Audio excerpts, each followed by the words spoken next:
Hello everyone, and peace of Christ to all of you. Today we have a challenge made by a Muslim, Mohammedan. For sure they don't dare to challenge me by talking to me, but they challenge by posting text. This Muhammad, he said, uh, Jesus is not God. And then he posted a verse from Mark chapter 16. The Muslims always they mention that verse. And maybe some of you do not know how to answer them. So today we will accept the challenge which made by the Muslims, by the Mohammedan, and I hope that moving around a rock in a circle did not make you dizzy to the point you do not know what are you talking about. Uh, the funny thing about Mohammedans, they call us pagans when the fact they are the one who kisses stones, go around a stone, bow in direction of a stone. Everything in Islam is based in stones. And even Muhammad, he says that Allah, or sorry, the black stone is the right hand of Allah. And even he said clearly that whoever touched the stone, the black stone, and the Yemeni corner, which in the other side of the Kaaba, it erases his sin. So stones erase sin in Islam. It's a very clear pagan cult, but yet they call us pagans. Now let us see what the challenge this Abdul he made. If we go to the book of Mark, chapter 16, verse number 17 and 18, it says the following. And this is exactly what he posted. He did not post chapter 16 verse 18 only. He posted 17 and 18. So we are showing you both together. And those things shall follow them, and that the believers in my name shall cast out devils. They shall speak in new tongues, and they shall take up a serpent, and if they drink any deadly thing, it shall not hurt them. They shall lay hands on the sick, and they shall recover. So the Muslim, he says, what I understand from his challenge, okay, I want you to drink something poison, and let us see if it's going to hurt you or not, because the verse is saying that. Always when the Muslims, when we show them a verse, they say, oh, you are taking it out of context and you are showing us something the verse does not say. But always when we explain the Quran, we show the Islamic interpretation for anything. It's not just we show either Ibn Kathir, Al-Qurtubi, Al-Tabari, etc. The Muslims, they don't do the same. The Muslims, they take a verse and they throw it in your face and say, look what it says. First of all, I can show you even from your Islamic books that the apostle of Jesus, they've been sent by Jesus and they spoke in languages. Even it says, and we can show the reference, that when they woke up in the morning, at night, they say to Isa, supposedly, how we are going to go and teach the whole world, and yet we don't speak the language of the whole world. He said, go sleep and don't worry. In the morning, they found out that all of them, they are speaking in tongues. So you Muslims believe in the same thing if you don't believe in that. Same time, speaking about poison, why we don't read the verses before, and we will see that those verses is about Jesus ordering his disciples to go and teach the gospel for the whole world, and then we will understand exactly what he meant by that. Here you will see this is the same chapter, but without cutting off verses. Jesus is speaking about that you are going to go and teach the gospel, and he said into them, go ye into the world and preach the gospel to every creature. Now here, this is additional proof that Muhammad is a false prophet and Islam is a pagan cult, because the Muslims, they claim that Jesus was a prophet to the Jews. As long you are quoting for me this verse, and which means you believe in it to be exposing Christianity, well, why you don't believe in the verse before it? So Jesus here is speaking about you going to the world and you are going to teach the gospel for them. All the disciples of Jesus, they are Jews, and the Jews are forbidden to eat from the hands of the disbelievers, for they are sacrificing their food in the name of their gods. And this is exactly the poison we are talking about. It's not a poison. Their poison is their food who is sacrificed in the name of their God. That is the same as a poison for the Jews. So Jesus saying to them, go and baptize and teach and spread the faith and all around the globe. But those disciples, they are going to go and travel, and they will go, and they don't have they are not carrying their houses with them. So how they will eat? Where they will eat? Eat everywhere. The poison of the world will not affect you. Their God will not affect you. If we go and see, we will see in different places.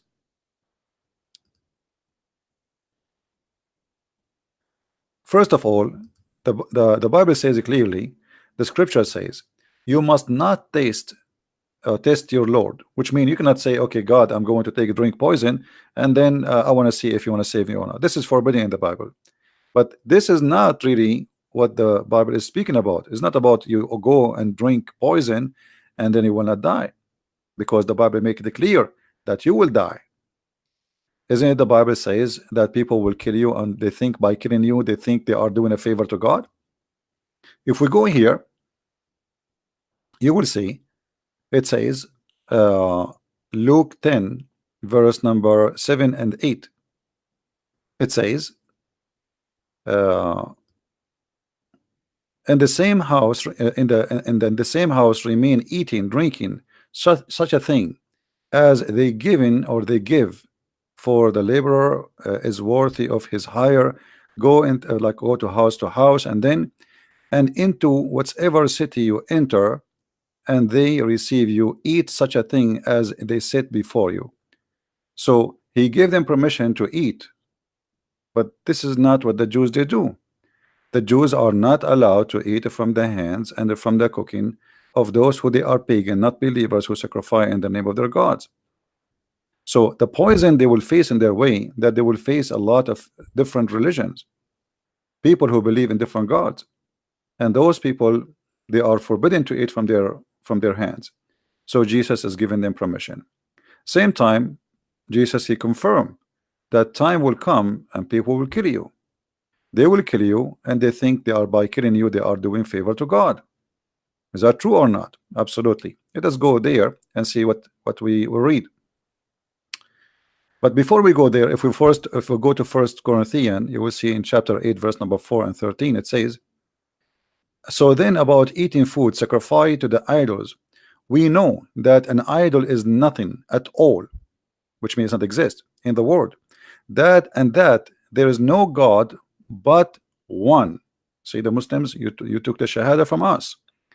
For even if there are so-called gods, whether in heavens or in earth, as indeed there are many gods and many lords. What does that mean?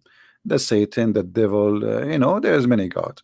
Yet for us there is only one God, the Father, from whom all things came, for whom etc. to live. And then he says, but one Lord Jesus Christ. So the Bible confirms that we believe in one God. We don't have two, we don't have three. Now, but not everyone possesses this knowledge. Some people still extremated the idols, and they eat sacrifice food. They think of it as having been sacrificed to God, and since there's their understanding is weak about what's happening, but food does not bring us near to God, neither make us far away from God. Food does not bring us to God or make us far away from God. All things are forbidden for us to do regarding food is for our health benefit, not really for different reasons. Same time, not to associate with the pagans, because simply you eat your food, you marry from them, you live with them, you believe in their God. And then this is what we spoke about just a few days ago, that you cannot marry from a pagan person or somebody is an unbeliever. So here, be careful, however, that exercise your right does not become a stumbling block to the weak. For if someone with weak consciousness see you with all your knowledge eating in an idol temple, when that person is at, so here, if you read the verses, you will see that explain to them that we are eating the food from pagans or not eating from pagans. That will not make us close or far from God, even though we should not associate with them. But now they are preparing for a mission. The Messiah is going to send them to the world, and they have no choice but to eat. So their poison is that they pray over the food in the name of the false god, because the Messiah said clearly that time will come and people, by killing you, they think they are doing favor to God. If we go to different verse, we will find the following in John.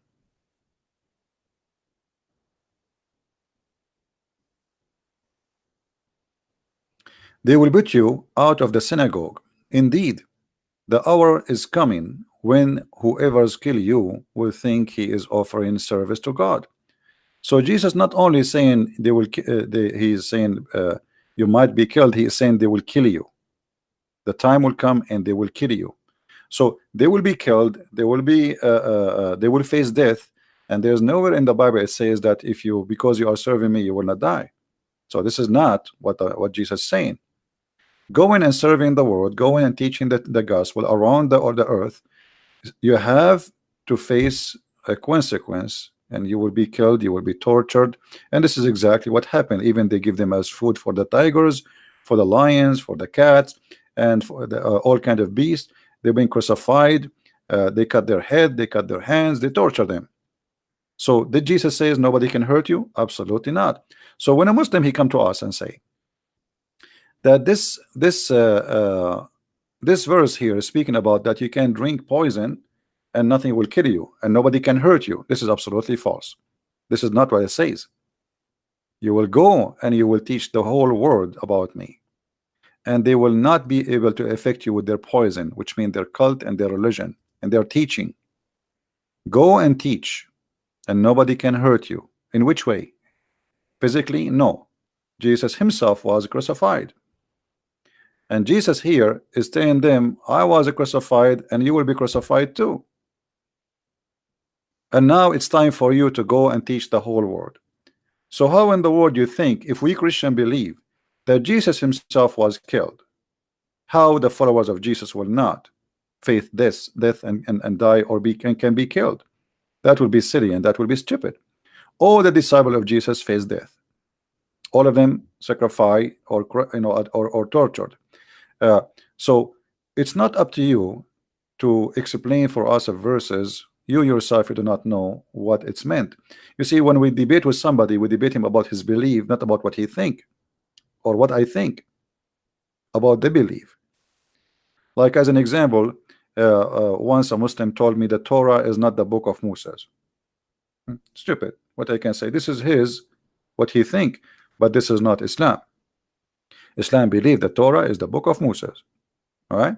So if he have his own thinking, this is a different story. I have nothing to do with me, or I have nothing to do with Islam too. Same time, when I speak about Islam, it's not up to me to think about Islam the way I want.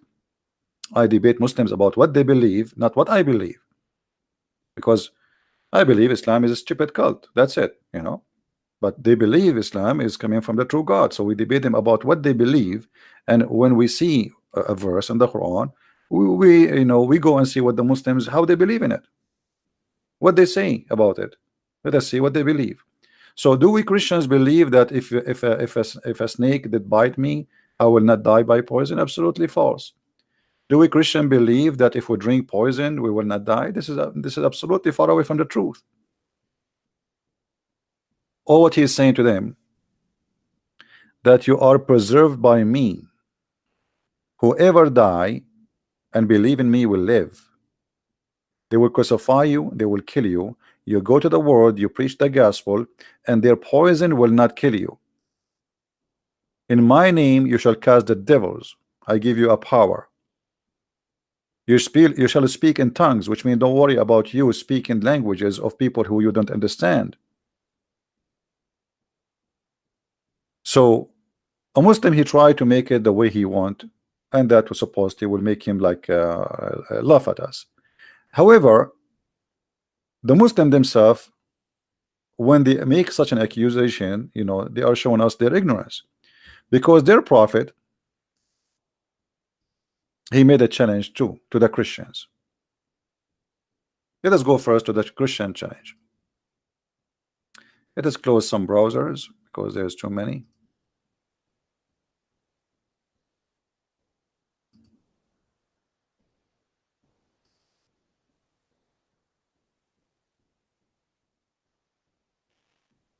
All right.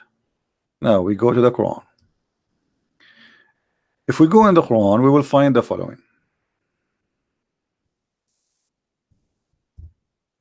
You see, Jesus, he promised them that nobody can hurt you in a mean that you are going to survive in my name. Not hurting you, not to kill you, but you will be in my, you will be always living with me. In the Quran, chapter 4, verse number 47, it says, Allah, he said to the Christians, and this is speaking to us supposedly, and the Jews, if you don't believe in Allah, and he's speaking now, not tomorrow, not next century, not before the judgment day, he will do to you the same as he did to the cursed Jews who've been turned into apes and monkeys in the Sabbath. What he will do, he will erase our faces, he will erase our eyebrows, he will make our nose go inside our face. We will have no eyes no more, even no ears, and even our mouth will be stitched. And this was a threat by Allah. If you don't believe in me, I will do this to you. But as you see, I am talking, and Allah did not erase my eyebrows, neither my eyes, neither my mouth. So your God, Allah, he made a false threat, and you cannot say that this was for the judgment day, as you see, because saying to us the same as he did to the cursed in the Sabbath, and those who they are cursed in the Sabbath, Allah did not make them, or he will make them in the judgment day, pigs and monkeys. He made them supposedly already. So your God, Allah, is the one who make a challenge, and the challenge is a failure. Different challenge. Muhammad, he said in the Quran, on the Hadith, sorry, that the one who eats 7 ajwa, he will be protected from poison and from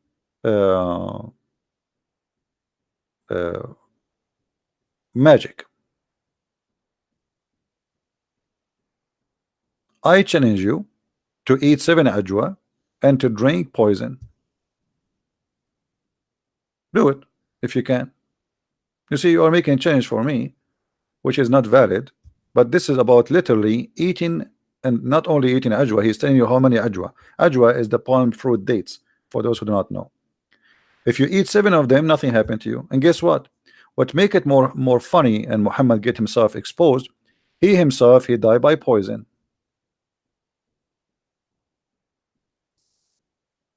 So how he say that if you eat 7 ajwa, no poison can affect you, and he himself, he died by poison?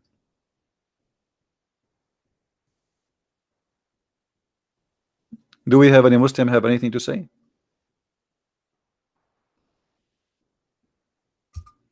You see, we accept the challenge you are talking about. Okay, Jesus said poison will not hurt you, right? And the way you understand it is, okay, if you eat poison, nothing will hurt you. But this is not what he meant. Did you ask yourself why Jesus, he was mentioning this before they go to the whole world? You know, and he told them already, you will be killed. He told them they will kill you. You know, he told them, this is that in the past, he told them, you will be killed in my name. Time will come and people will think by killing you they are doing favor to God. So they knew they will be killed. So there is no way he's telling them that if you drink poison you will not die. That's not what it meant. The poison is the food of those who pray in a food in the name of a false god. That is the poison. So they will not affect you with their false religions. You will be strong. You will survive all kind of temptations you will go through. Here we are talking about literally eating 7 ajwa. 7 ajwa, if you eat it, no poison can affect you and no magic. And guess what? Muhammad was killed by poison and he was affected by magic. So Muhammad here in this hadith, he have a double proof for us that he's a false prophet. He did not survive the magic, he did not survive the poison. Let us see what happened to Muhammad. Did Muhammad survive the poison? I mean the black magic? No. Let us see. The prophet, once he was bewitched, so that he began to imagine that he had done a thing which in fact he had not done. Do you see it, Muslims?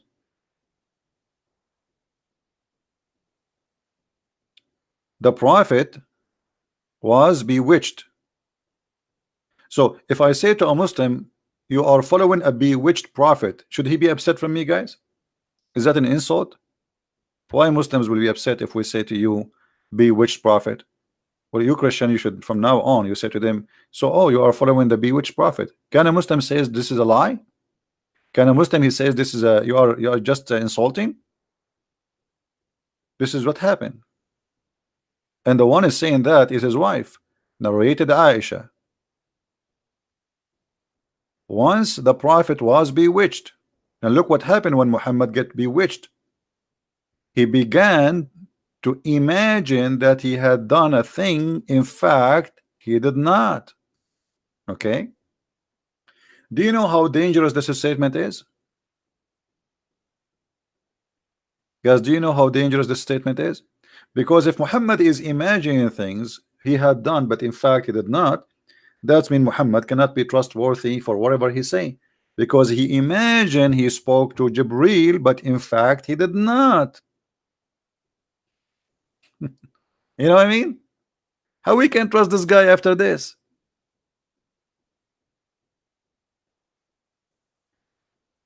If we put in the profile, let us say we have a guy who going to witness in the court, and he have a file, let us say medical file, because this is a medical situation now.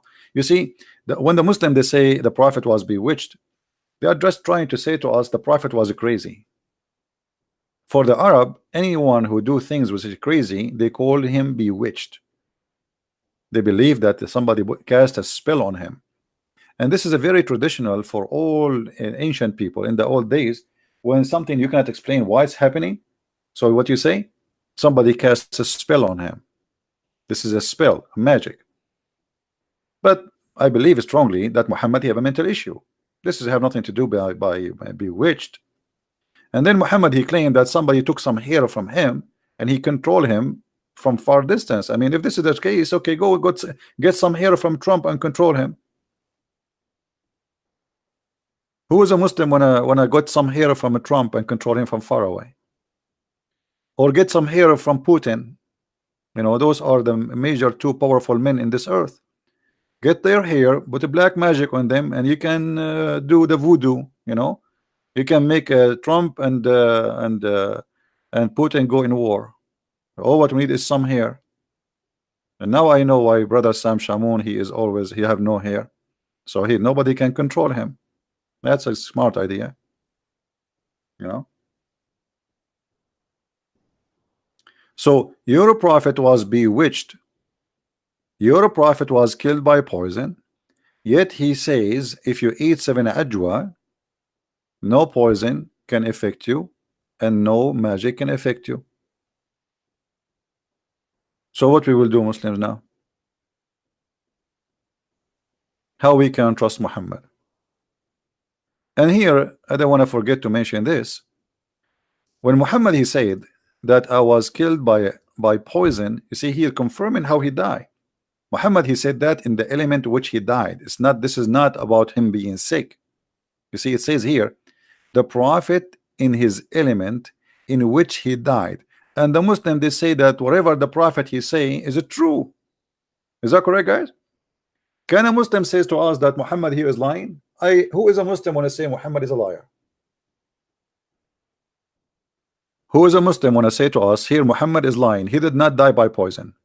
I want to see a Muslim saying that.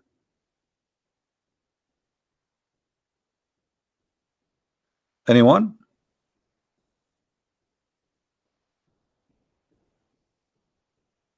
Either Muhammad is a truthful, and the Quran says وَمَا هُوَ إِلَّا وَحْيٌ يُوحَى, which means everything the prophet he says is coming from Allah.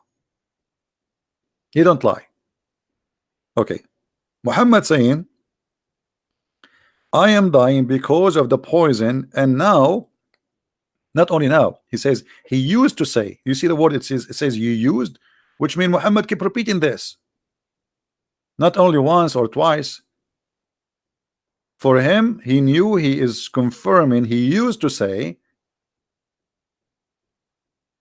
I feel I feel the pain, which means this is a pain he felt since he had the food in Khaybar, which is a poison was given to him by a Jewish woman, which Muhammad he killed her tribe and her family. The food I ate at Khaybar, and at this time there is something different happening. I feel as if my aorta is being cut off from that poison. Okay, but the Quran says that if Muhammad is a liar, Allah is going to cut his artery.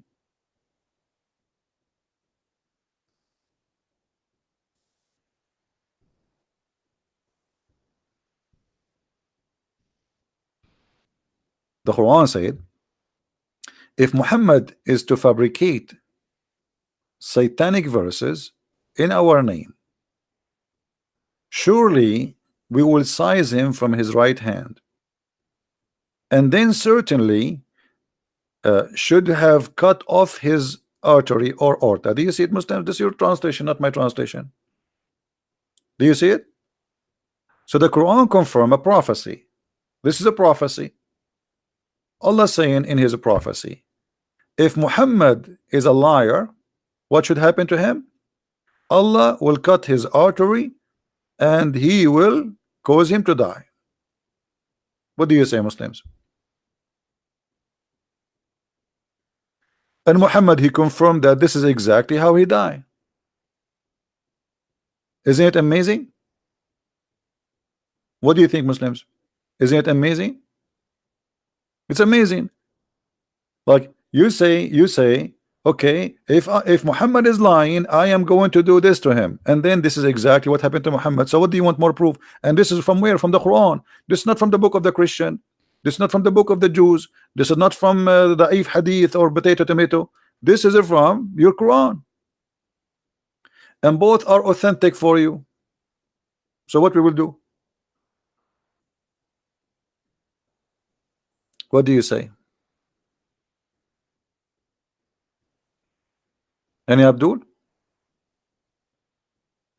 You see, everything Jesus said about him, about his apostle, will happen. He said you will be killed. They were killed. He did not say that poison will not harm you as you claim. He told them you will be killed. And he himself, he was killed, and he said he will be killed. So everything he said come to be true. Here, the only thing come to be true from Muhammad that he's a liar. So we can say here, in this case, this is a true lie. Muhammad, when he fabricated this Quran, he never thought that this will happen to him. Stupid. Look what he said. This is a revelation sent down from the Lord of the whole world. And if he, Muhammad, had forged a false saying concerning us, Allah say, call himself us, because he's speaking in front of the mirror, we surely should have seized him by his right hand, and we certainly should cut his artery. Do you see it?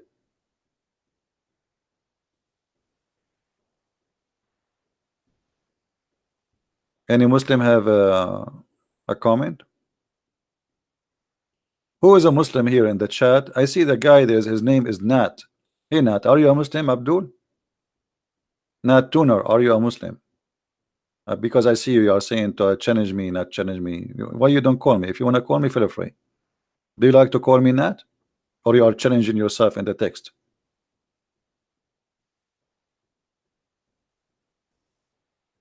It's good to challenge yourself alone. I mean, sometimes I play chess because either way I win by myself. Is that what you are doing now?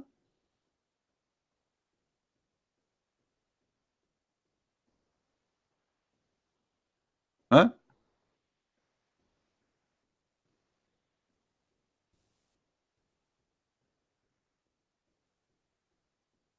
No, only Muslims can call. Who is a Muslim would like to call me? Who is a Muslim would like to call me? Let me open my Skype. Give me a second. I mean, sorry, my pal talk.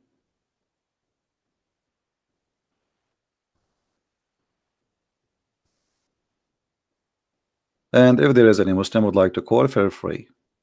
We will be happy to have you.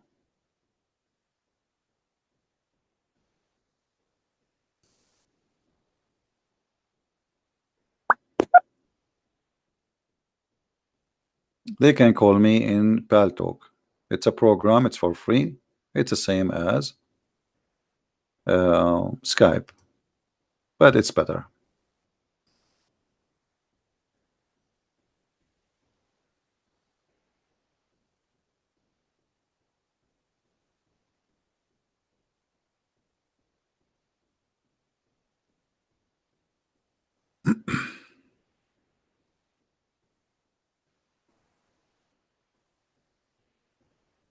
Any Abdul?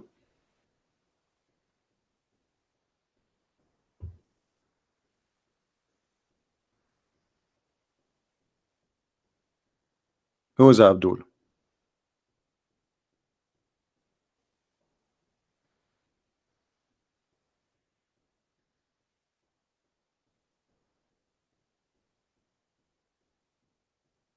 Let us see, we have someone here. Let us ask him first if he is a Muslim.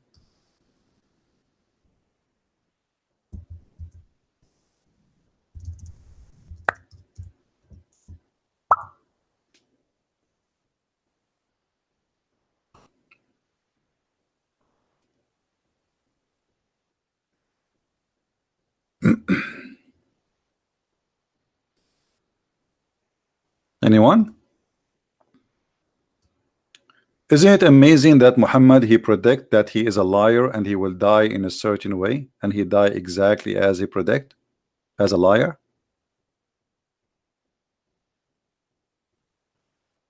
What do you think? I am with Muslim knowledge. Yes, what does that mean?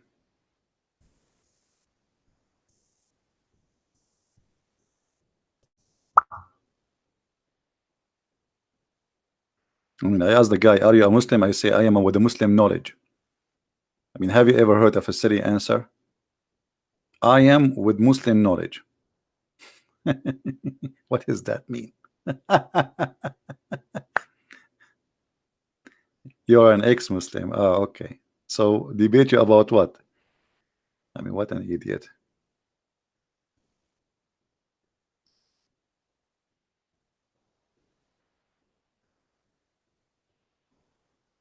Do we have any Muslim would like to call us? My pal talk is open. Huh? Who is a Muslim? He have a knowledge. He can challenge us. Anyone?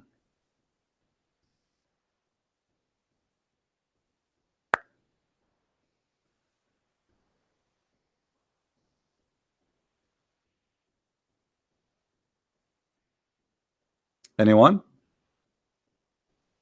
Nat is trying to call me. No, he's a liar. He did not even text me.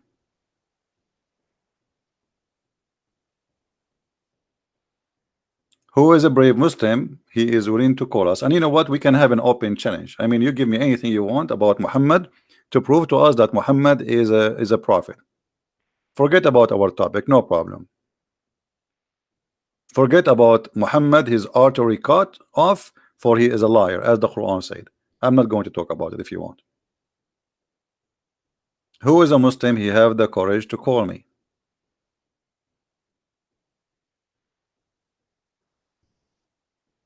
By the way, if you call me and defend Islam, I assure you that if Allah is a true God, he will give you extra promotion and he will give you extra credit. You know, you might get like extra 10 or 20 versions, depend how good you do. Don't you want to get some more versions and some more boys? Allah, he promised the Mohammedan, Allah will extend the size of their penis. Don't you want to have extra 6 meters?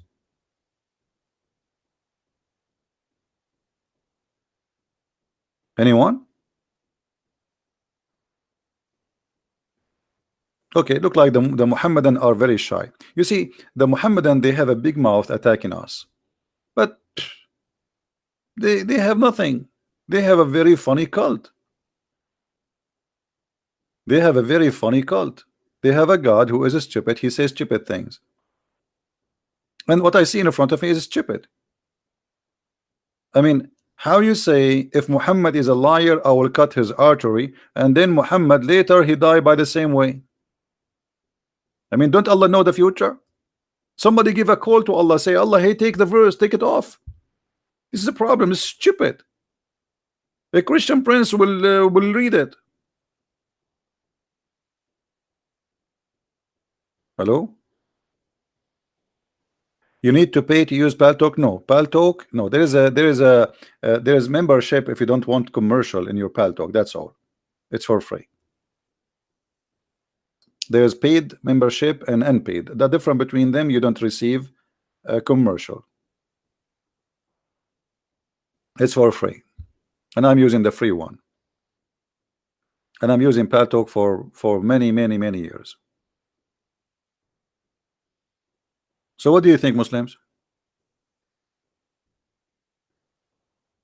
Anyone?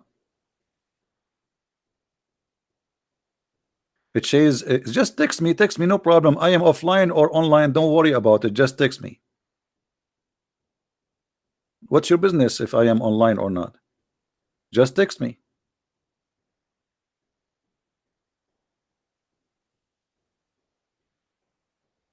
And no, I am online, not offline. Here we go. I will show everybody. See, it says I am online.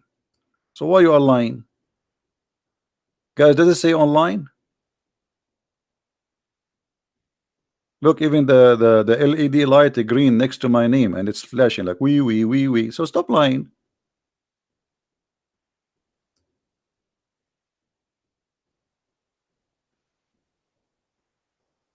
I understand you are afraid that your mama, she will know that you called me and maybe she will spank you. Otherwise, what you are saying is not true.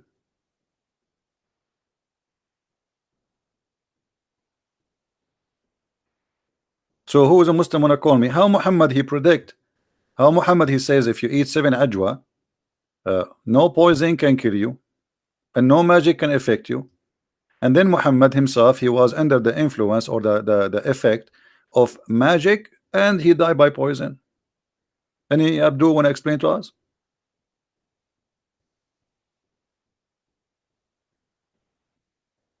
Anyone?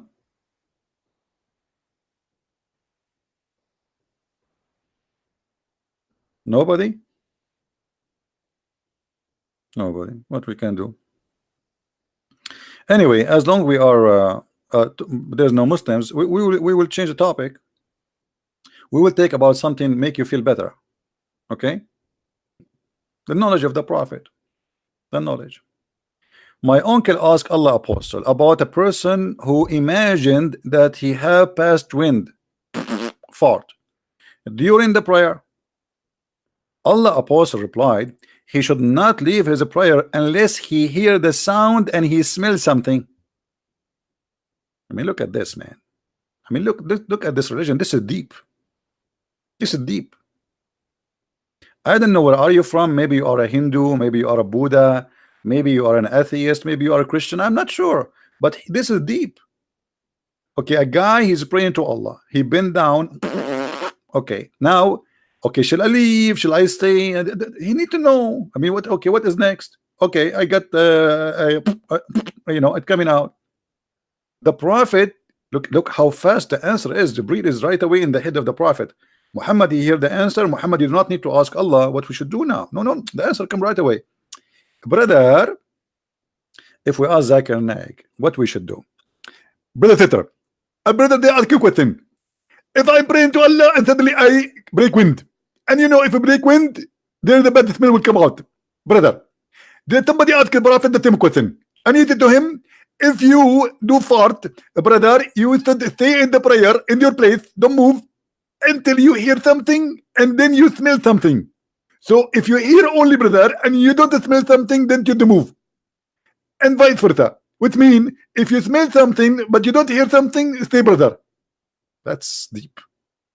That's deep. I mean, this is wisdom.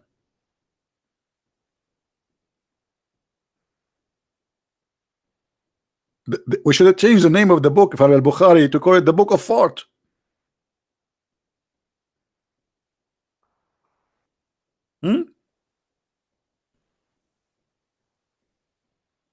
This is the Book of Fart. So what we learn now, we learn how to fart while we are praying to Allah. There's two kind of fart. There's fart which Allah he will not accept your prayer, and there's a fart which Allah he accept your prayer with it. I mean, the guy he fart anyway, he hear it or not, who care?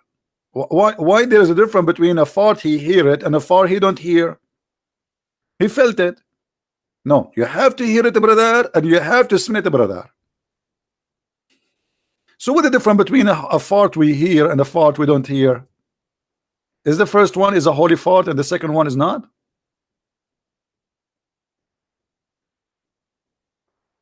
Hmm?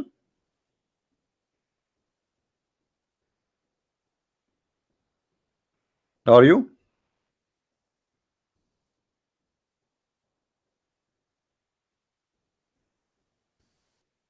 Any Muslim?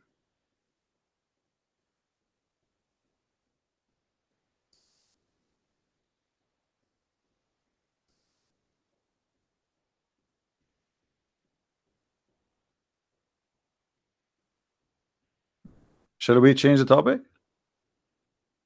I mean, I don't know what to do now. Look, the Muslims, they made a challenge for us about drinking poison, and here we go. They are losing ground in everything, even in farting.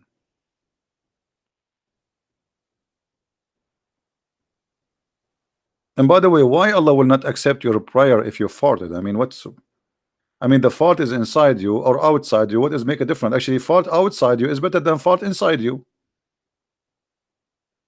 You know what I mean, guys? You have fart anyway. I mean, if the fart is inside, it's inside your body. You think you made wudu, brother? You clean yourself? You are not. You are full of fart. So now, when you want to keep the fart inside you, and what do you mean? Like now, he is praying to Allah. Is the fart will go with the prayer to Allah? So Allah he opened the prayer and the hachu and like garlic fart. What do you say, Abdul?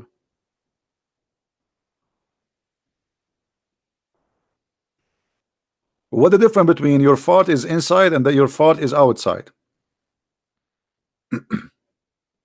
And why? By the way, Muhammad he said many things which is amazing. As an example, the angels of Allah they hate garlic.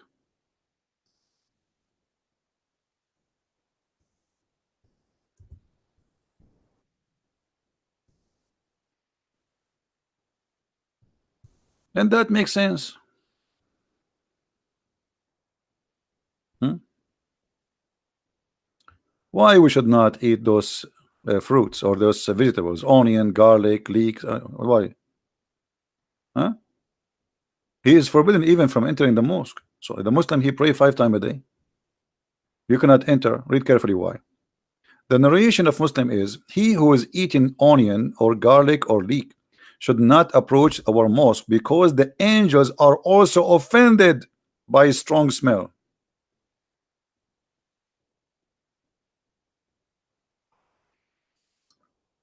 Guys, do you know what I do when I want to commit sin? Just to be honest with you, I eat garlic. I commit sin, the angels are not there because they cannot stay around with the garlic. Look like the angels of Allah, they are Dracula.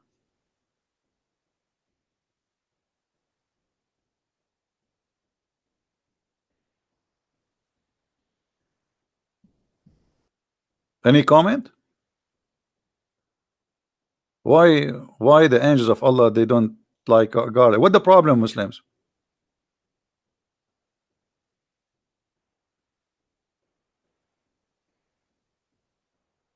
Any Muslim have an idea of what the problem between the garlic and the angels? What is the difficulty? What is that? I mean, it's a stupid garlic. So what do you mean for? Is the angels going to sniff me? What is that? I mean, he will not smell you unless he's getting close to your mouth. Well, why the angel is going to go there? What the angel is doing exactly? The angel who have 600 wings and he covered the horizon as Muhammad described, he will be offended by garlic. The earth is full of garlic, so that means the angel cannot come to the earth. And not only garlic, my friend, garlic and onion. Onion, why? Leek. Let us Get a search for the leek plant.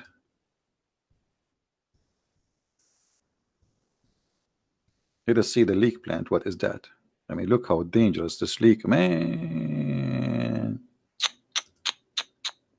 I never thought that Allah is so weak and his angels to the point such a plant can really harm them. But by the way, if you think about it, this plant looked like dangerous thing. I mean, look at this. I don't blame the angels, by the way. I mean, this is dangerous. Don't you agree? The angels of Allah, they have a problem. They cannot resist the power of garlic and leek and onion. Huh? Okay.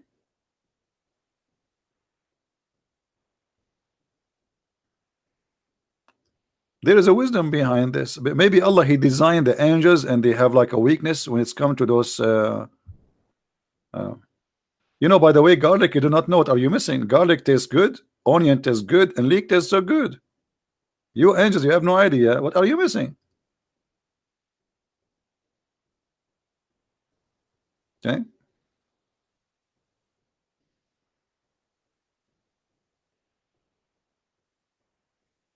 Somebody from Indonesia asking me to speak about the Kaaba is the first house of worship. Okay, well, no problem about that. We can prove it easy to be false. First of all, where Adam was landed. Anyone knows where Adam was landed according to Islam? Where Adam was landed. There is a video on YouTube. You can see it. This is the Sheikh. What his name? Mufti Monk. Mufti Monk. He explained to you that Allah, he sent Adam in Sri Lanka. Let us see.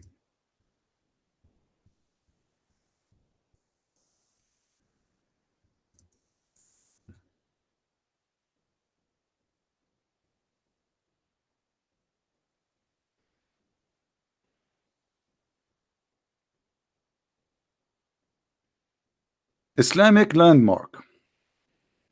Islamic landmark website. The Muslim believe that this is the footstep of Adam.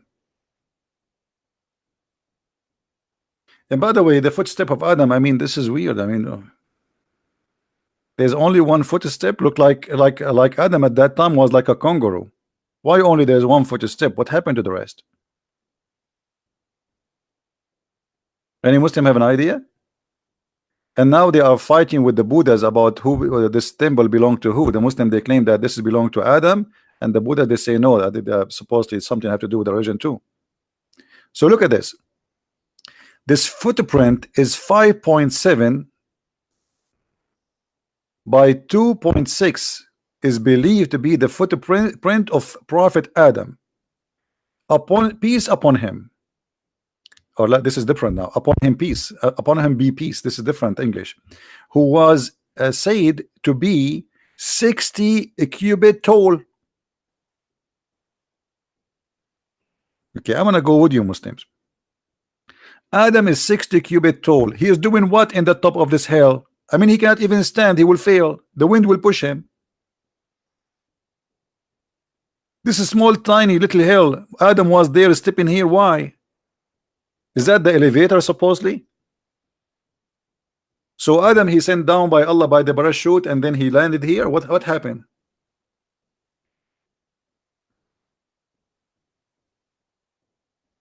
Anyone knows?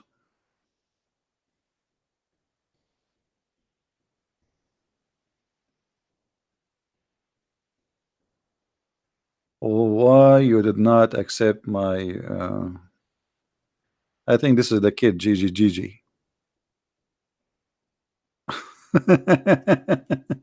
let us laugh together. Hold on. Just to laugh.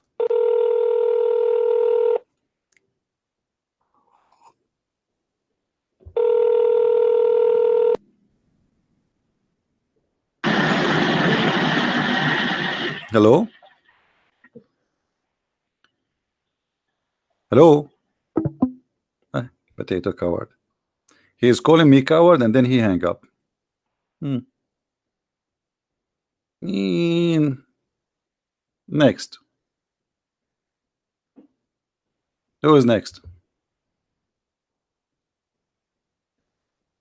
Anyone? So look at this story here. Anyway, to make it simple. So Allah he sent down Adam in Sri Lanka. Question Muslims. Why Allah he sent down Adam in Sri Lanka and the Kaaba is in Mecca? Brother. Brother. There is some mystery here, brother. Either Allah was not using GPS or there was a windstorm, brother, and pushed the parachute of a Prophet Adam in the wrong location. And then Allah he ordered Adam to go to Mecca. Let us look at the map. Hold on.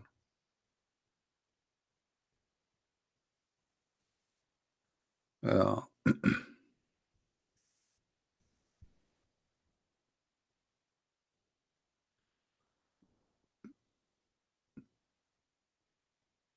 Sri Lanka map.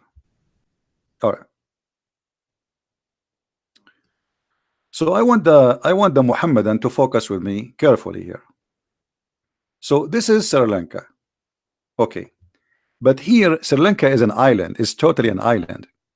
How Adam was able to go and pass the sea? Any Muslim can tell us. This is the first man, there's no ship, there's nothing. He was landed here and now he have to move to the other side.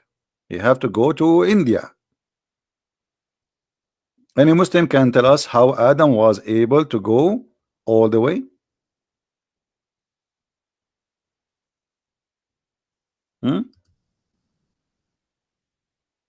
Let us see. We have a Muslim Abdul supposed he is texting me. I hope he's not a kid, but anyway, if he's a kid, we will laugh anyway. Ah, he's busy.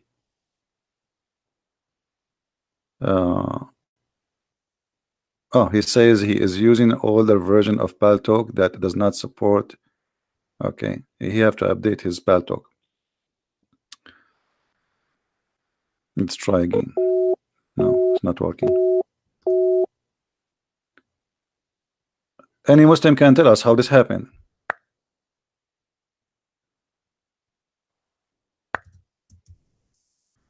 It is still him.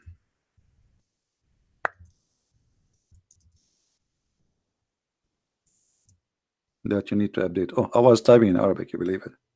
All this type. Do you hear me in Paltalk? Okay, update your I mean, you heard me in YouTube. Update your Paltalk.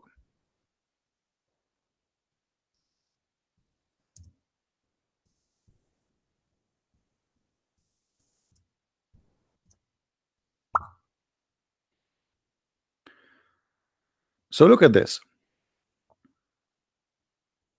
The story of the Muhammadan not only silly and stupid about the Kaaba as the first house,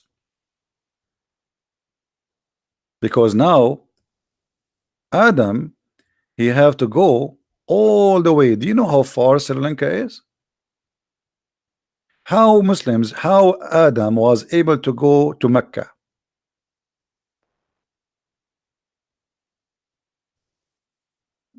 Any Muslim can tell us. Who is the Muslim? Can tell us how Adam was able to go to Mecca. In order for Adam to go to Mecca, he have to travel all this distance. He have to cross the sea, and at that time there's no ships. This is the first man supposed in earth. And then he have to cross all of India. There was no Pakistan. This is a new state. And then he have to go to Persia. And then he have to go to Babylon land. And then he have to go to Saudi Arabia. And he go to like this and like this and like this. How many years will take the trip? And how he can cross the sea walking? Do we have any Muslim? Either you have to agree that this is a lie. Let us see this guy. It's the same.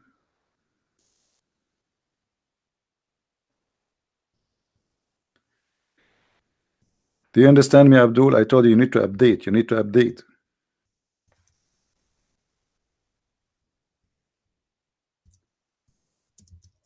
Slow people. Any Muhammad I can explain how Adam was able to walk on the sea, cross all the way to India, cross all of India, go and cross all of Persia, and then he crossed to Iraq, and then cross all of Saudi Arabia, and then he found Mecca. How he even knows that he should go to Mecca and what is the direction? Any Muslim have an idea?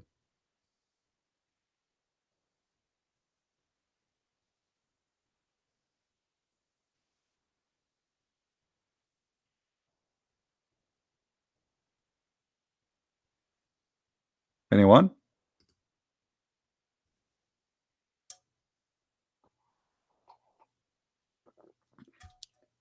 And by the way, anyone knows where Eve was landed?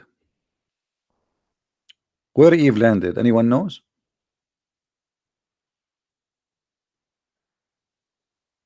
Some Muslim they say that she landed in Yemen. I mean, look what Allah did. He sent the guy here and his wife here. What happened? Maybe the spaceship broke like before they arrive or something. Adam now here and his girlfriend is here. What? And how he found her later? How they met? Do you think they text each other in WhatsApp? Muslims? I mean, you Muslim, you claim that you have authentic books and you have authentic religions, and your authentic is nothing but a stupid fairy tale story. What Adam have to do with Sri Lanka? I will tell you what Adam have to do with Sri Lanka, because Islam, the roots of Islam is from Sri Lanka. This is the truth. The root of Islam is coming from Sri Lanka. It is a Buddha religion transformed through India all the way to Saudi Arabia. If you look carefully in the map, let us do this.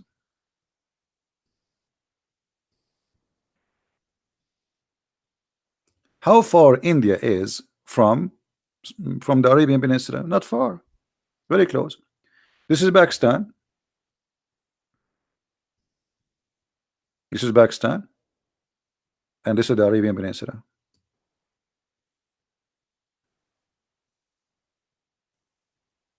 Which means if you go from here, this is less than 16, like total width of 60 mile, and the Hormuz is about 16 mile total. That's it. Very close.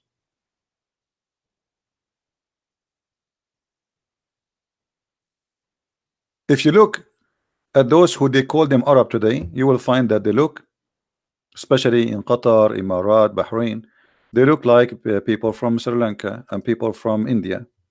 Let me show you, or Pakistan specifically.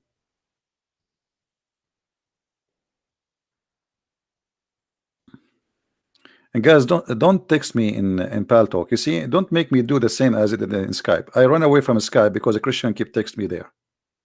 I said 1,000,000 times, please don't text me in the program I use for Muslims to call me.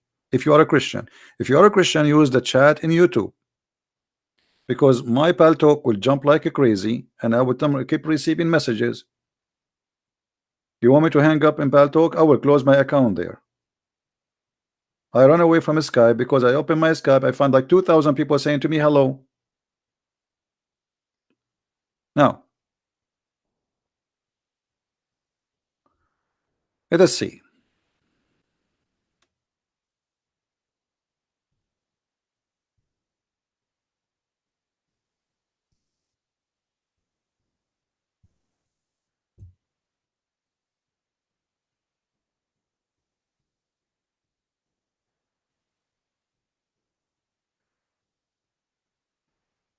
If you look at those faces, don't you think you are seeing someone who is from Pakistan?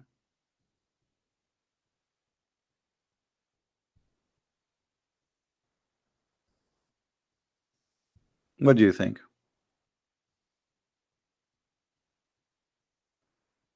Is that really an Arab, as they call them Arab,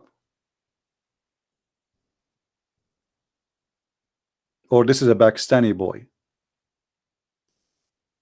He's a Pakistani boy.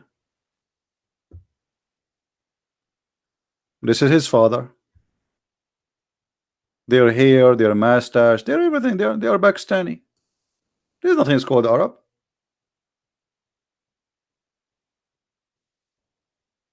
They are mix. They are from Pakistan. They came to the Arabian Peninsula and they brought with them the belief in black stones and etc. and all the madness.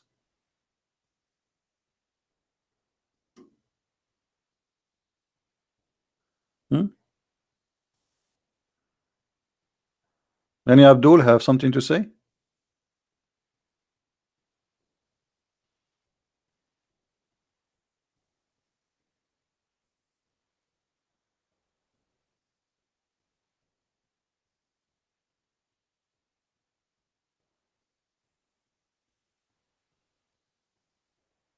Anyone?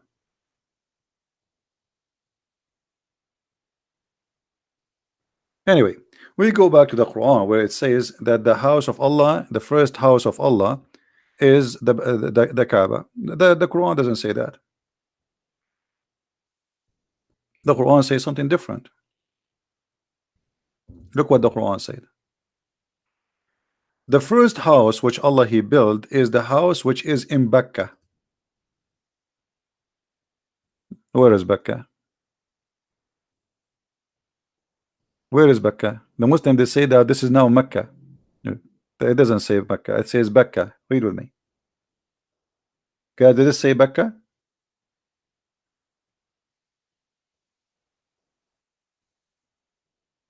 Who is a Muslim who tell us where is Mecca located?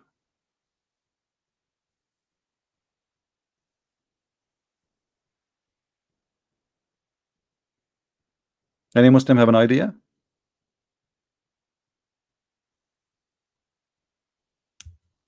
Hmm. It says here that the house which Abraham he built is in Mecca. However, Abraham is not the one who built the house. Abraham he rebuilt the house according to the story. But where is Adam building the house? What is the story of Adam building the house? What is the stories of the angels building the house? Because the Muslim believe that the first one who built the house, it was Allah himself by sending 40,000 angels. 40,000 angels to build a small room like this. I mean, what are those angels? They were sleeping all day or what? Any Muslim?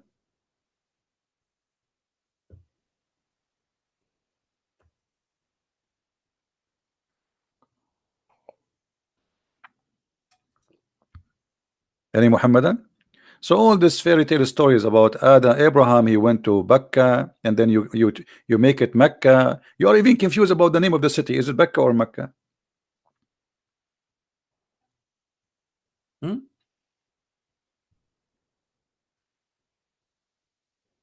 Which one? Any Muhammadan have a comment?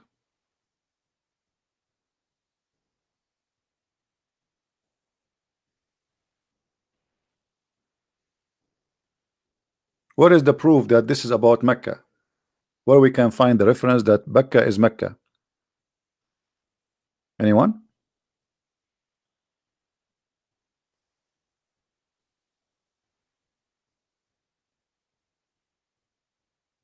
Any Muslim? What's wrong with Muslims? I mean, what? Why Muslims they have no answers for anything?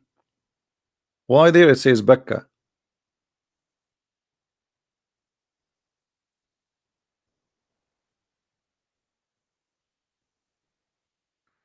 Do Christian Prince talk about Jewish Kabbalah or Talmud? Why I want to talk about it?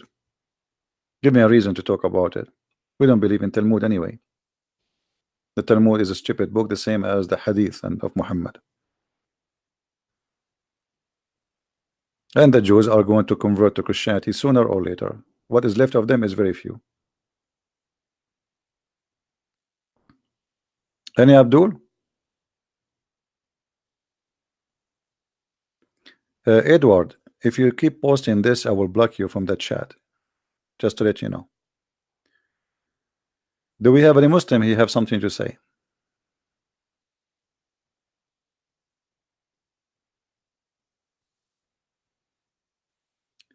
The valley of Mecca is Mecca. Okay, why they call it Becca then?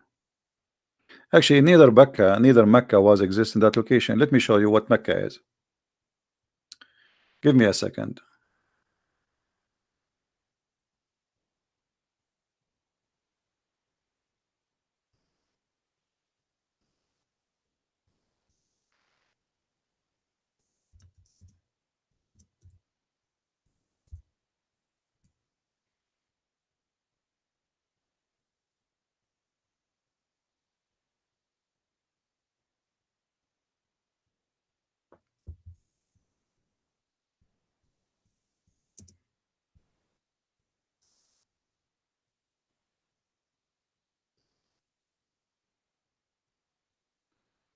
This is the temple.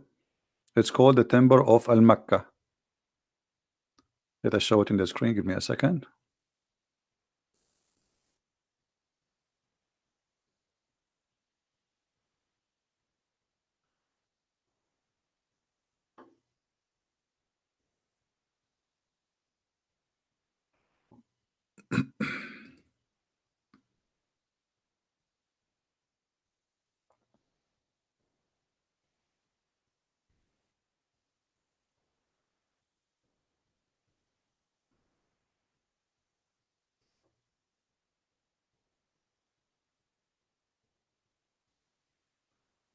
All right. This is the real name of Al Mecca. It is. You see the name? As you see the name. What is the name of the temple? Al Mecca. Read it to me carefully. This is a temple for the moon god in Yemen. And the Kaaba, the Muslims they have, is a counterfeit of this temple. They took stones from there, so people will not go and do visiting. They don't have to go there to visit this temple. As simple as that. The temple of Al Makkah, the same name. This is the temple. Muhammad, he adopted the same religion which was exist before him, which is worshiping the moon god. And the Arab before him, long before his existence, they practice this.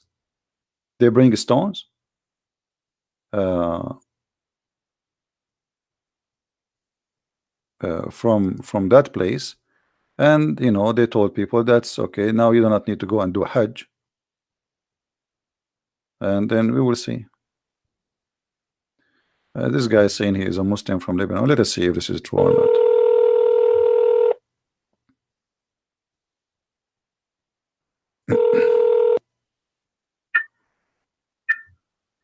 Hello, CP. Here we go. The whore of the Babylon.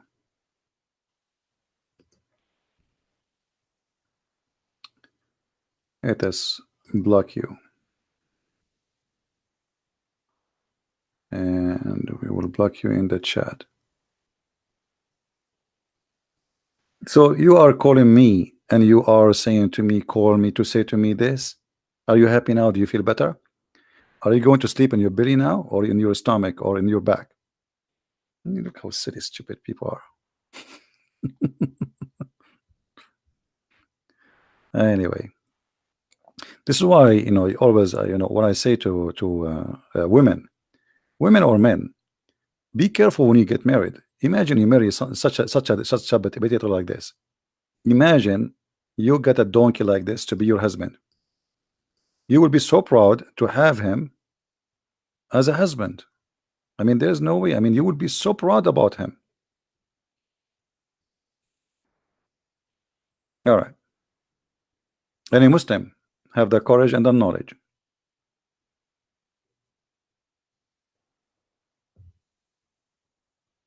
Let us see. We have a Muslim, I think, here. Let us say he is not. This guy, he cannot. He have an old pal talk. We cannot call him.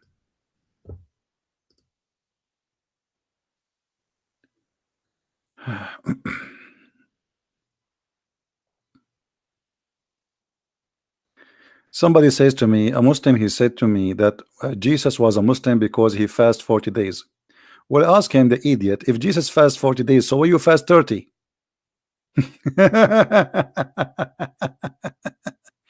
If Jesus, he fast 40 days, I mean, why you need me to answer you? I mean, don't you guys have a brain? A Muslim, he asks you, Jesus is a Muslim because he fasts for 40 days. So why you fast for 30 days or 29?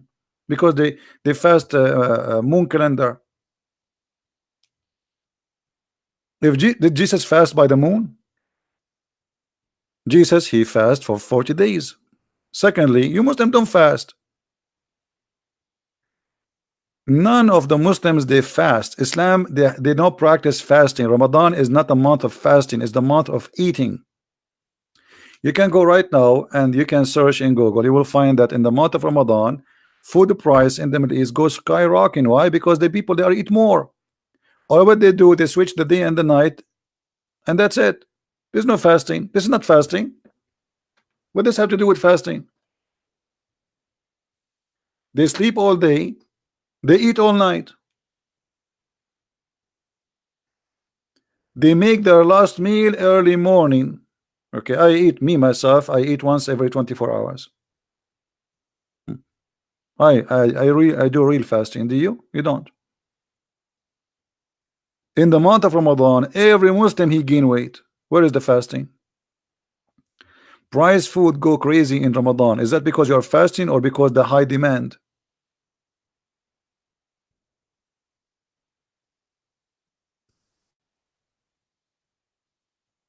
Ramadan is coming right now, actually soon.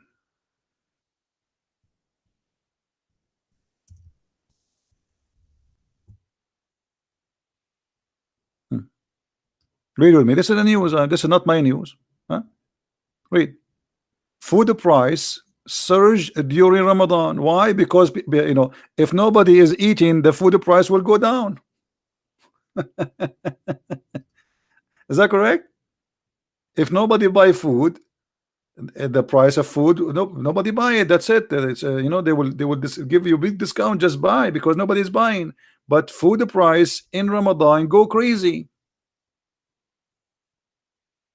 Because in Ramadan they eat like elephants. Where is the fasting? You don't fast. You are a hypocrite.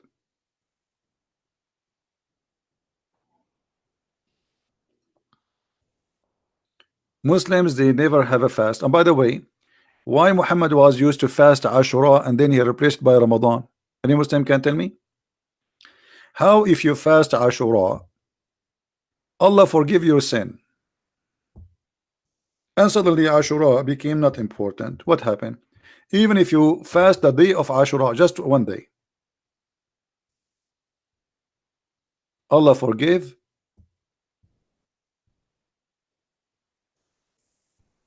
the sin of the previous sin, previous year.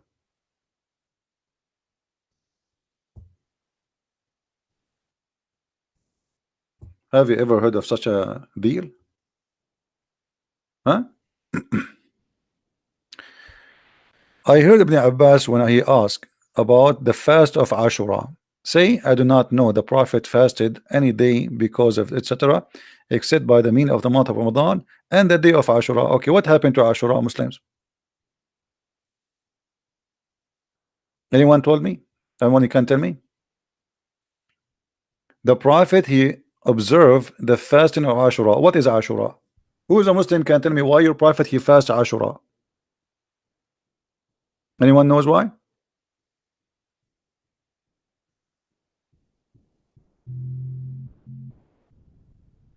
Look how important the fast of Ashura. Look, the Messenger of Allah said, who was asked about observing a psalm, the fast of Ashura. If you fast Ashura, it give you exception or erasing your sin for the preceding year. Just fasting one day, all your sin for the preceding year is gone. So why you want to fast Ramadan? Any Muslim? If you fast Ramadan, does not forgive your sin for a year. Ashura is more important. So what happened to Ashura? Any Muslim can tell us. What happened? I will tell you what happened. Muhammad is trying to establish a religion. The Jews, they have fasting. The Christian, they have fasting. The Sabian have fasting. You don't have fasting.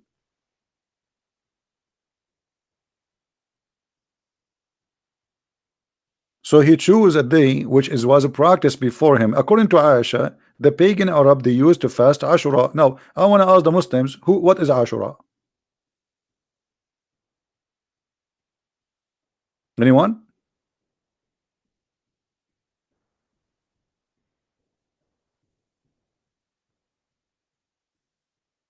Any Muslim have an idea? Look, we have many Muslims in the text, but none of them can tell us what is Ashura is. What is Ashura, Muslims? Read what Aisha is saying. Aisha, she said, during the pre-Islamic period of ignorance, Quraysh used to observe the fasting of the day of Ashura. So this is a pagan practice. Guys, does it say that? Does it say that the pagan Arab, they used to practice the fast in Ashura? It says that, right? Okay. So why you fast it, Muslims? And why, if you fast this day, Allah forgive your sin for the coming year? Anyone knows?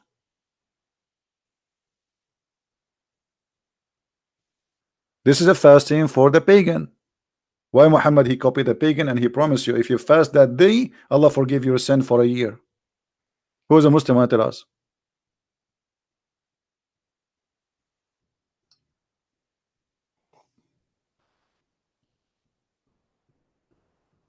Anyone?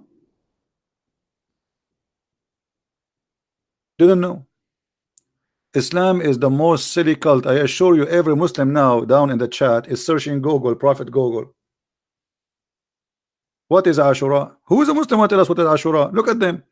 How many Muslim in the chat? Not even one of them can tell us what is Ashura.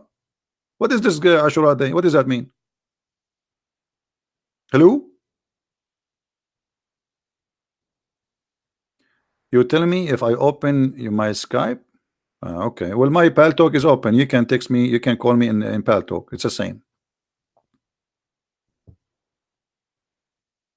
Any Muslim can tell us what is Ashura and why the Arab, the pagan Arab, they observe the fasting of the day of Ashura, and then Muhammad, he took it and he accepted this day to be a fasting, and he said, if you fast Ashura, Allah will forgive your sin for the whole year. Anyone?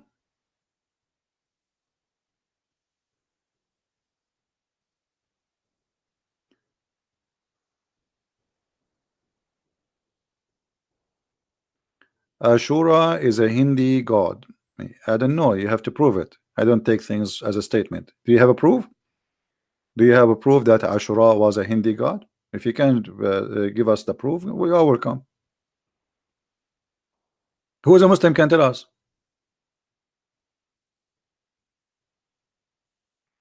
So look what Muhammad said. If you fast this day, Allah will forgive your sin for a year. So how you dump it? Why it became not important? And why the Arab are fasting it? Ask your Jesus. Why I want to ask my Jesus? My Jesus told me that you are a pagan. Already he answered me. Go and kiss the stone. Why you don't ask your Allah? Jesus told me that Muhammad is a false prophet. Jesus said to me clearly that whoever deny me, I deny him. He told me that the one who denied the Father and the Son is an Antichrist. So we know, we have the answer. I'm asking you, why you fast Ashura? Why your prophet fast Ashura and he observe it? And this is the pagan practice, and he promised you, if you do fast it, Allah will forgive your sin for a year. And then he threw Ashura away and he replaced it with Ramadan.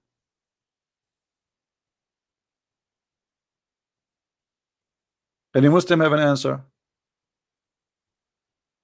Look at them. They don't know.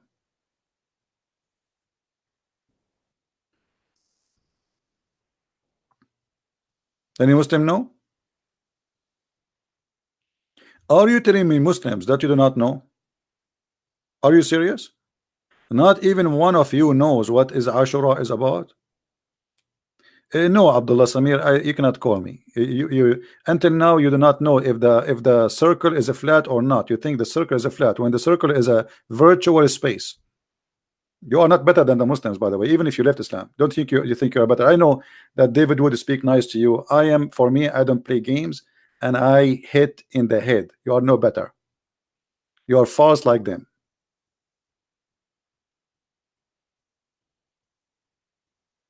We say to you that the earth is says the globe of the earth or the circle of the earth. He says the circle is a flat. And he think he's smarter than the Muslim supposed, and he left Islam. You are the same. The circle is a flat. Why? Is it an object? How the circle can be flat? It's a virtual thing. It's a shape. It's a drawing.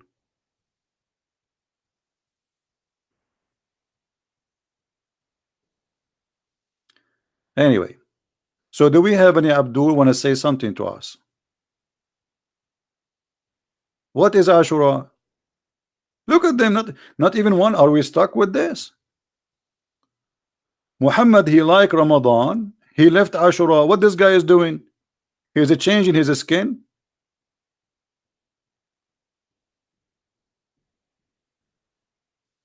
No, Samir, I am not like you. In the back you say something about me, and in front of me you are so nice and so gentle. I'm speaking to you face to face. You are no better.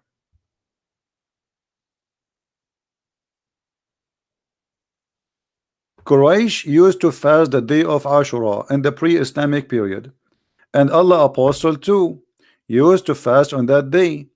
When he came to the Medina, he fasted that day, and he ordered that to be fast too. Later, then he fasted the month of Ramadan, and he gave up the fasting of Ashura.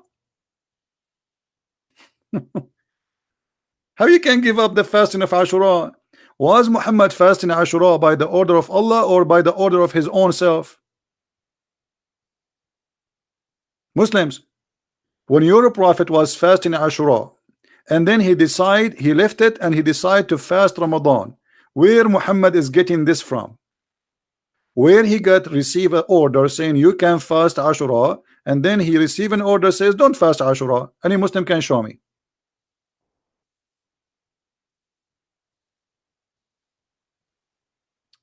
Read if no, this is not about hate. You are being stupid now. When we say to somebody you are wrong, this is not about hate. That's stupid of you. Correct, guys? If somebody says something stupid and he speak about it in our back, and he think he go to the show of David Wood, and he speak, and maybe David Wood did not notice. He said the Christian Prince, he think the circle is a flat.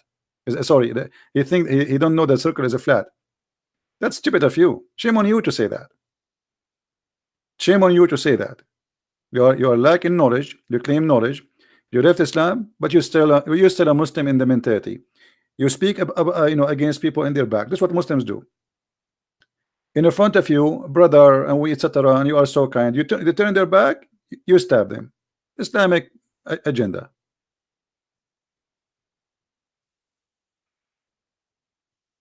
You did not leave Islam yet. You have the same mentality. So any Muslim want to tell us?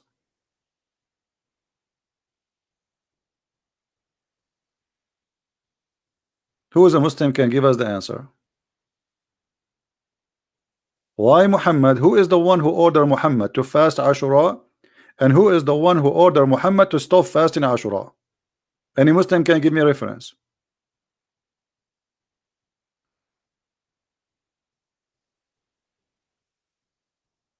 Anyone? What do you mean the guy he ordered you to fast Ashura and then he give it up for Ramadan? What is that?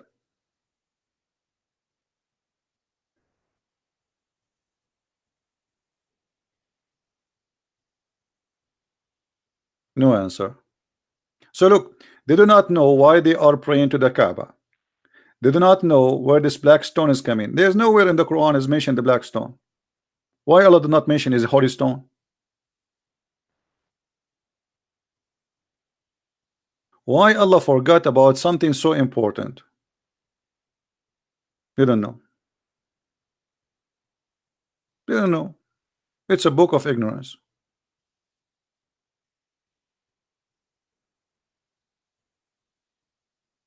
Big mouth, they talk too much, they shout too much, but the second you ask them a question, they don't know. Look, in different place, look what Muhammad said. Or this hadith saying here. I heard that Muawiyah ibn Abu Sufyan. Anyone knows what Muawiyah mean? I mean, the one who lead the Muslims, his name is Muawiyah, which means a female dog.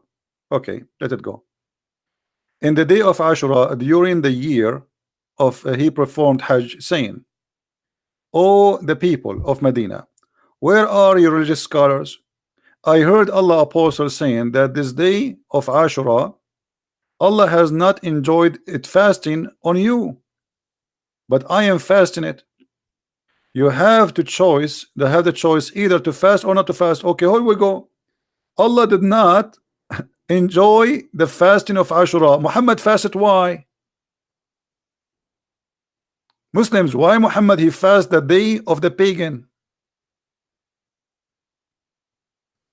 Any Muslim can tell us? Aisha, she confirmed that this is the day of the fasting for the pagan of Quraysh. Read with me carefully. Why Muhammad he enjoyed the fasting of the pagan? A Muslim saying to me, why you cannot explain Hebrew 5:7? Who said we cannot explain it? But why you are changing the topic? I mean, look at you. We talk about tomato, you switch. Huh? Can you? Let us make a challenge. A challenge between me and you. You call me. You answer about why your prophet he fasted Ashura, and I will answer you about Hebrew 5:7. What do you think, guys? Good deal? Challenge. And the coward is the one who will not answer. What do you say? Potatoes. Potato, potato, potato. They don't know. They know nothing. This is a pure cult. Cult. Why they fast? Why they don't fast? Why? How they know? Muhammad trying to make himself a prophet. Everybody have a fasting. So okay, they have fasting. I will. Okay, I do Ashura. Why?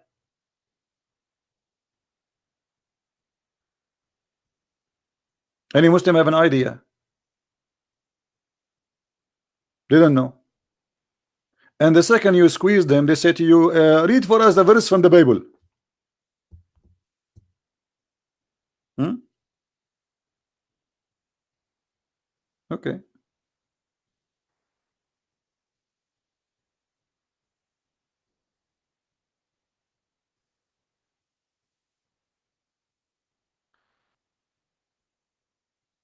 And Abdul?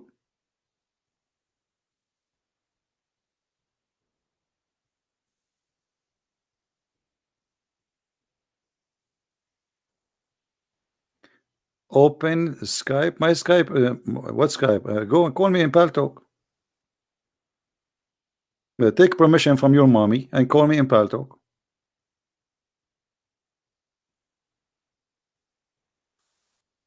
Do we have any Muslim?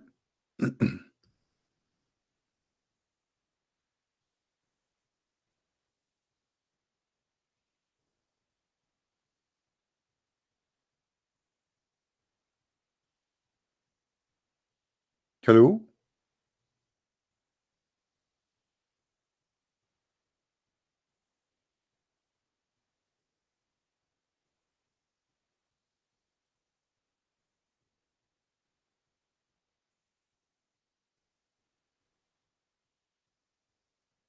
Who is a Muslim will tell us? They don't know. And my Paltalk is open.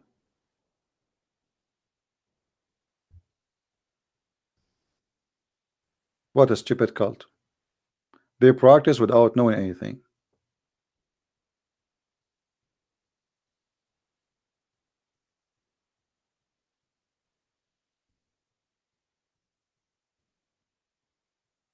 Anyone?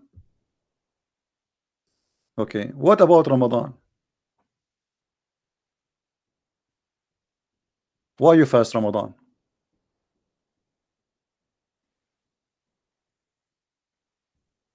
Do I have a knowledge Christian who can answer me? Hey Haji, how are you? Supposedly you are the one who have a knowledge? Guys, Haji is the person who have the knowledge. Okay, Haji, why your prophet he fasted the pagan day of Ashura? Here we go. You are the person who have knowledge. We are learning from you. Why your prophet he fasted Ashura?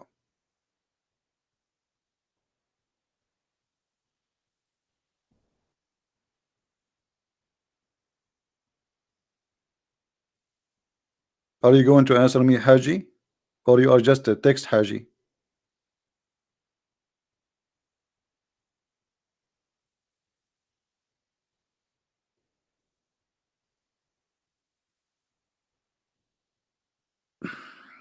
Bahman, we accept calls from Muslims only.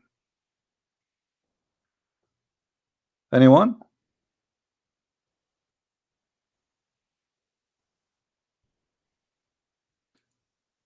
Are you serious? Just to challenge me in front of your disciple, and the only way to fulfill it for you, open your Skype, but you refuse.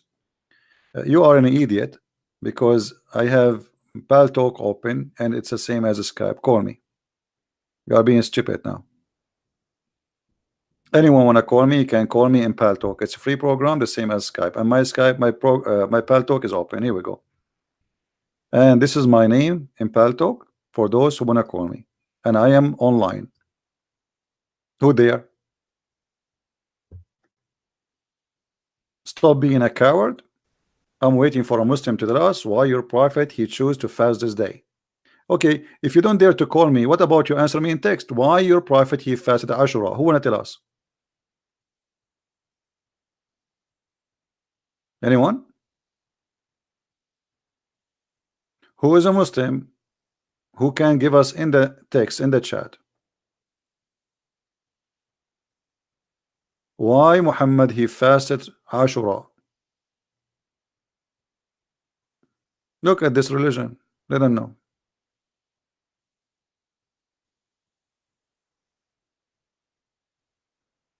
Anyone?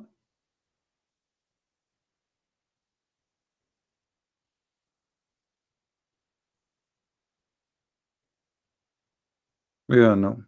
So Allah did not tell him to fast Ashura? Is it okay for a prophet to choose the pagan fasting and he fast with them? When the pagan they fasted Ashura, they are fasting to who? To their God.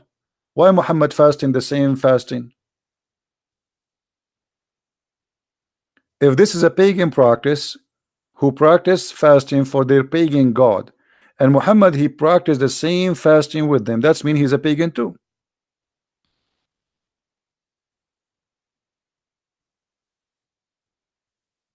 Ashura is different for Sunni and Shia. Is that an answer now? That means Islam is stupid. You have one prophet, you have two fasting. Ashura for the Sunni is different from no, it's not different. It's not different. Study well, you will see. The Shia they connect Ashura to something else happened to the grandsons of Muhammad, but this is not the reason. It happened at that day. This is why they call it. They celebrate Ashura by beating themselves. Very, very naive of you. Still, the fasting of Ashura. The fasting of Ashura, we are talking about the fasting of Ashura, not beating yourself in Ashura. Why you beat yourself? This is a different story. Any Muslim can tell us why he fasted Ashura? I mean, what's wrong with you? It's a very simple question. Pagan fast Ashura, Muhammad fast Ashura, and he ordered his followers to fast Ashura. Anyone can tell us why?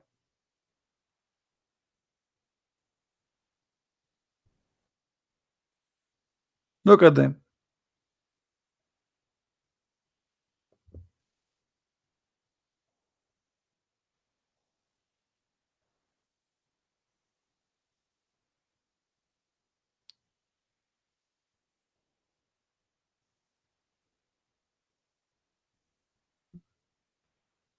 Any Muslim? Okay, we will change the topic because look like there's nobody. Samir, you don't upset me, but you see, I don't like hypocrisy. You see, when somebody is an engineer and he speak like a kid, I mean, that's it. How you say to me that circle is a flat? I mean, is your brain is a flat? You see, we speak about Muslims are being silly and they don't want to use their brain. You are an ex-Muslim and you are an engineer and you do software programming, and yet you think that the circle is a flat. I mean, that's something.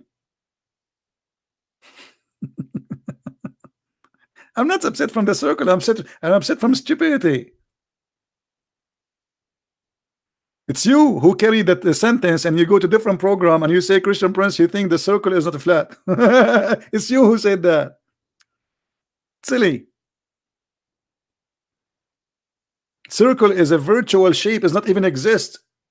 There's nothing is called circle. So how you make it flat? What flat? Anyway. So we will change the topic. Who is a Muslim want to give us a topic so we can open?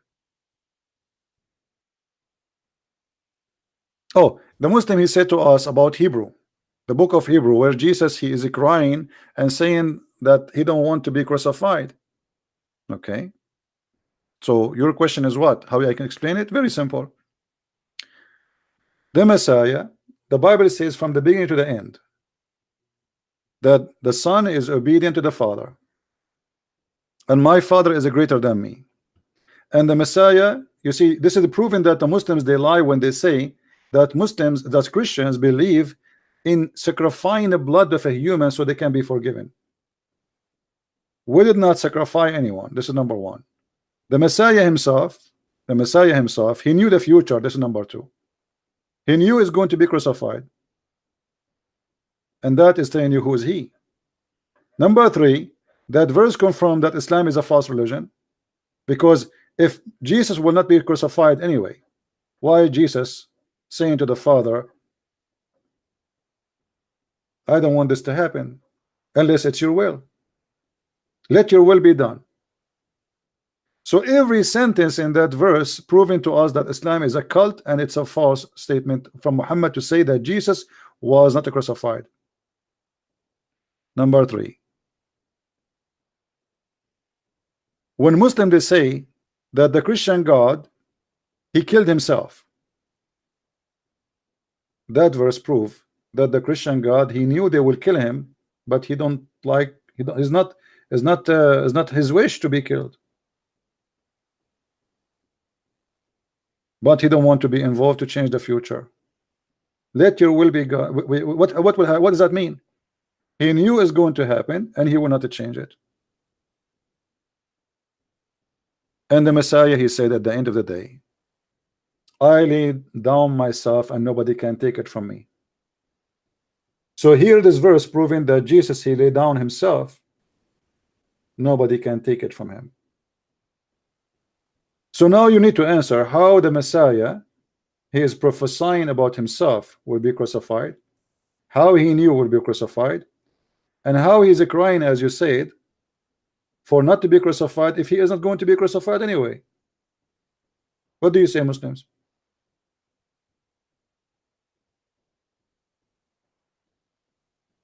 Any Abdul?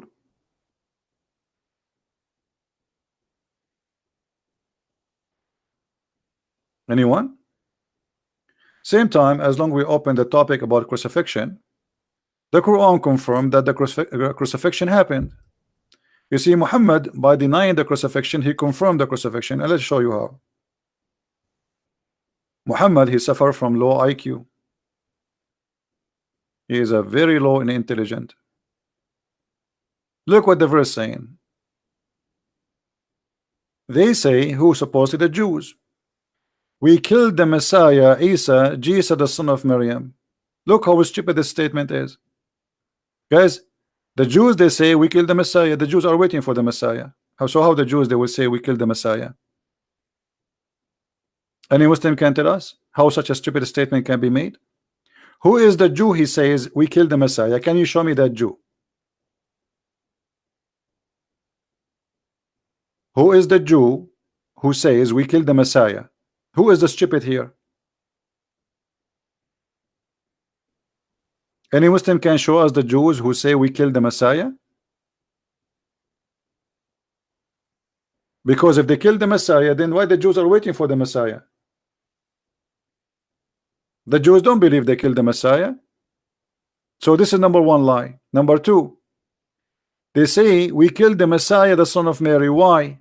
Why they say he is the son of Mary? So that means the Jews believe that the Messiah is born without father.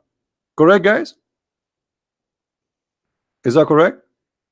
When we say that we killed the Messiah, the son of Mary, that means the Jews admit and agree that the Messiah is a son of a virgin woman, but the Jews don't believe in that. So this is lie number two about the Jews. Lie number three, but they killed him not, nor crucified him, but the resemblance of Isa was put over another man. Hold on. That's getting more funny. Allah, he put the resemblance of Isa, brother, over somebody else. Okay, hold on.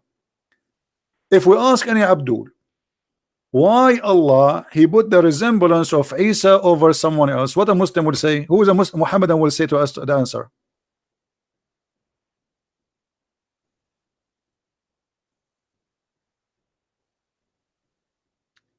Sharia, I mean justice banned. That's not, no, that's not what Sharia is. I don't know, you are saying Allah mean peace. Are you Muslims really? Sharia does not mean banned, have nothing to do with even the Islamic religion. Sharia coming from the word shara, which mean legalize. What are you talking about? To legalize something.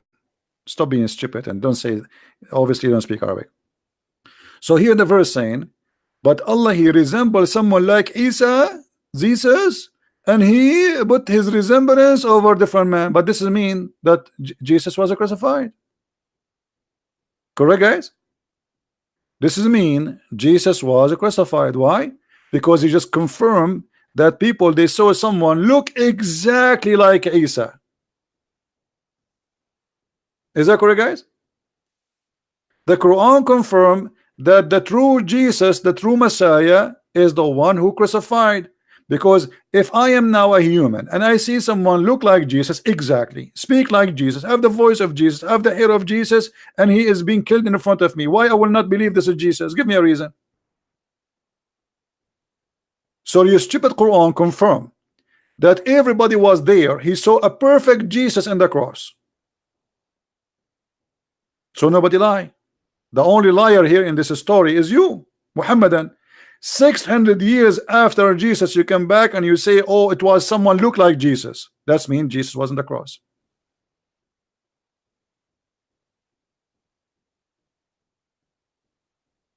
This verse is not written in the Quran. This Abdul saying to me, this verse is not in the Quran. No, it's in the Quran. This is chapter 4, verse 157.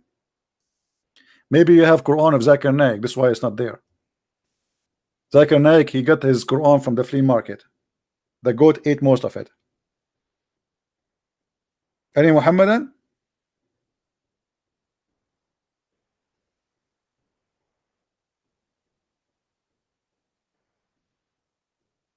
Huh?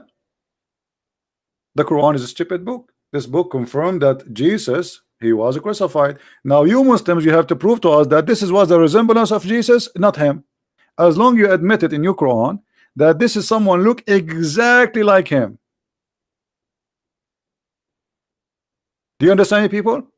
The Quran admit that the one who was in the cross, he have the eyes of Jesus, the face of Jesus, the hair of Jesus, the hand of Jesus, the voice of Jesus. He is Jesus in every way, in every mean, perfect Jesus.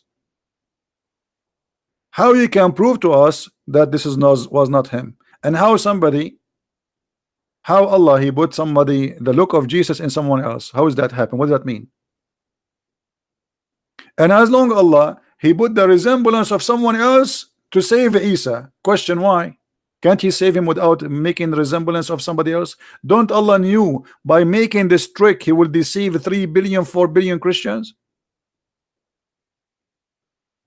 Same time, Why Allah don't do the same to save the stomach of Muhammad? Forget about resembling Muhammad.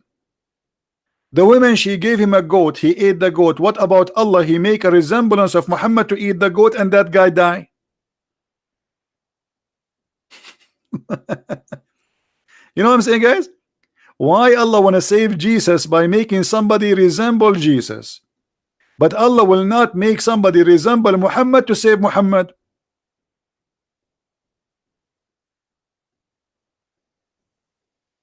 Any Abdul?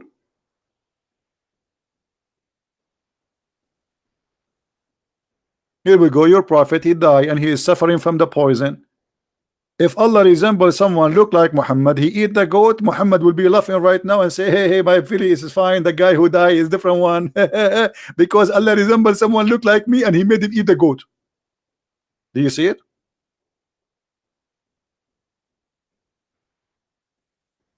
Any Abdul? Stupidity.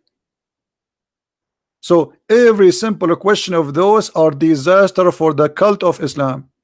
Allah did not resemble Muhammad to save Muhammad. Allah resembled Isa to save Isa.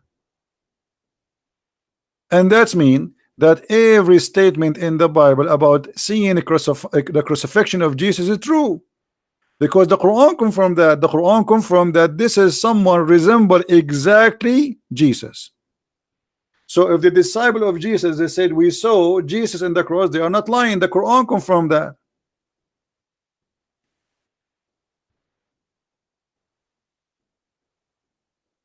Any Mohammedan?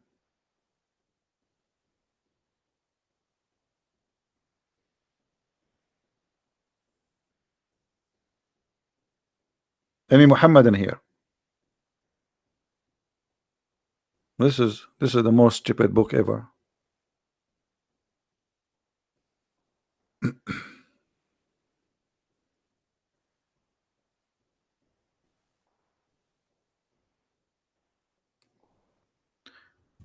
Until now, how many questions we ask about Islam? Zero answer. Why Allah he sent Adam in Sri Lanka? How Adam went all the way from Sri Lanka walking over the water coming to Mecca? Did Adam, brother, he built a ship by his own, brother? Why Adam landed in Sri Lanka and Eve landed in the Arabian Peninsula?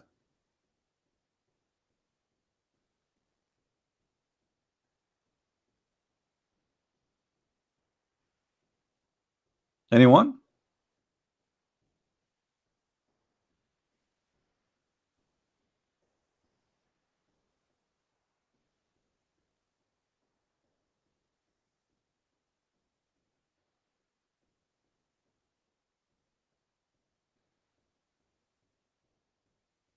Any Abdul?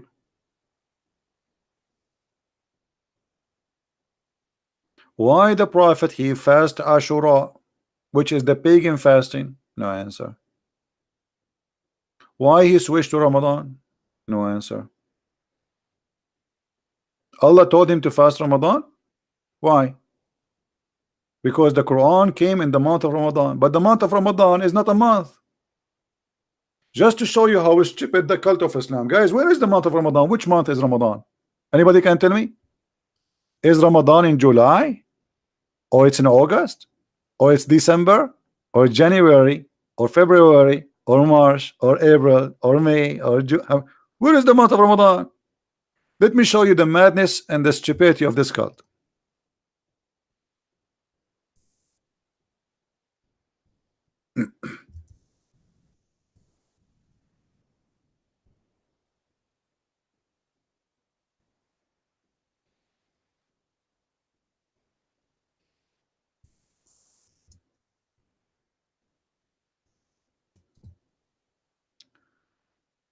Give me a second.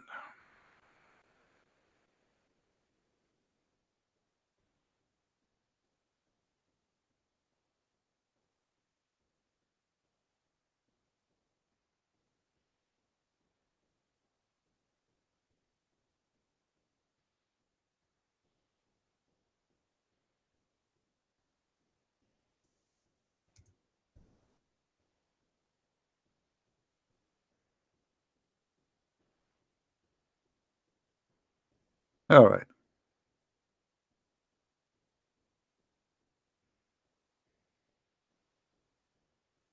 I'm trying just to find a website where it shows you the list of Ramadan for the last and the coming 10 years, and you will see that the month of Ramadan does not exist. It is in January, February, March, April, May. It's all over the place. So what do you mean the fast of Ramadan? How this month can be a month? If this month can be in July, it can be in December, it can be, how this can be a month? I will tell you how. But let me try to find you. Trying to find a list.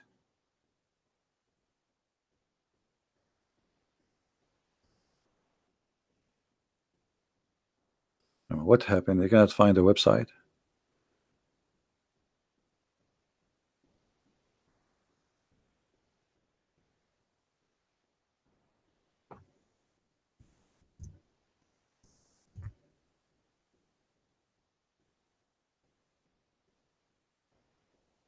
All right, look like we found one finally. Thank God. Guys, read with me carefully. This is the month of Ramadan. This is a Muslim website. Ramadan in 2013 was in July 9. In 2014, June 28. 2015, June 18. 16, June 7. Let us move. Ramadan will be in May 6 this year. Then is going to be in March 23. We are jumping, just to show you. In 2027 is going to be February 8. In 2030 is going to be January 6. What is this? Muslims, what is this? If Ramadan is when Muhammad, it's a date, and this is the date when he received the Quran, how this date can be January sometime, February sometime, July sometime, August sometime, September sometime? What's wrong with you?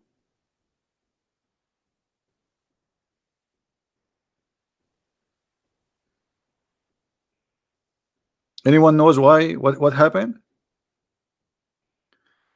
You see, the Muslims they adopted the pagan month, the pagan calendar before them. Ramadan was a month existed by the pagan. But what my Muslims did, they decided to change the date of the year to start by Al-Hijrah. What does that mean? The day where Muhammad, he left from Medina, from Mecca to Al-Medina. And by doing that, they switched the year. The year is not the same before. It's messed up. So now the calendar is moving. It's not fixed no more. So July can happen in the middle of December, and December can happen in July. Any Muslim want to say to me I'm lying?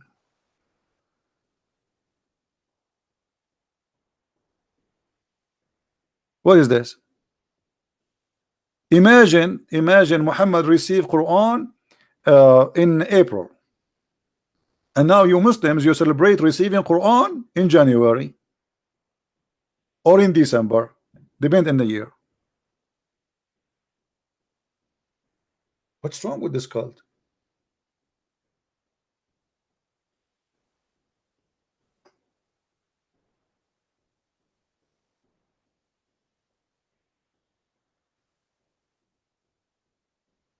Anyone?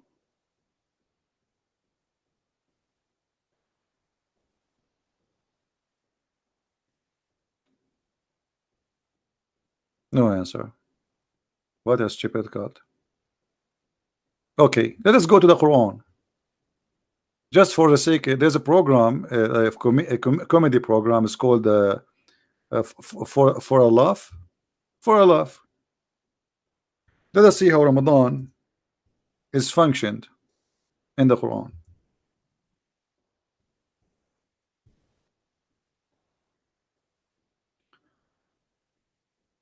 The Quran says in Arabic, شهر رمضان الذي أنزل فيه القرآن. Okay, translation: the month of Ramadan which was revealed the Quran. Where is the word month? Who is the Muslim who tell me where is the word month? Where is the word month in this verse? There's no month.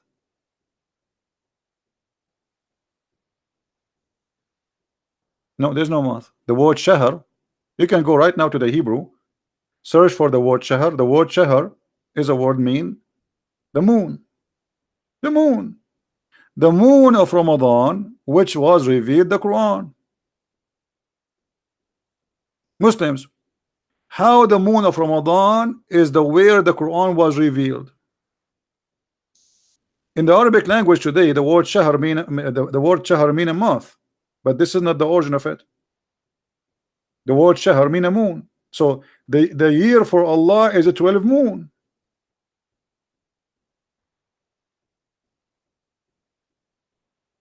Did I show you? Those are false translations.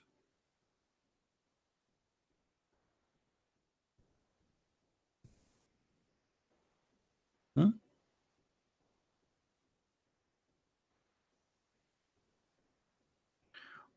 ولسليمان الريح غدوها شهر. For Sulaiman, the flying carpet can fly for a moon, not for a journey of a month.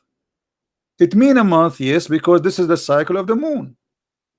But it says for a moon journey. A moon journey. The word month here is not true.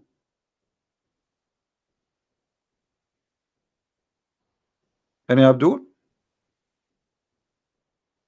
No, the word shahr mean moon. Okay, hold on, let me show you. You Muslims are you live in denial, brother.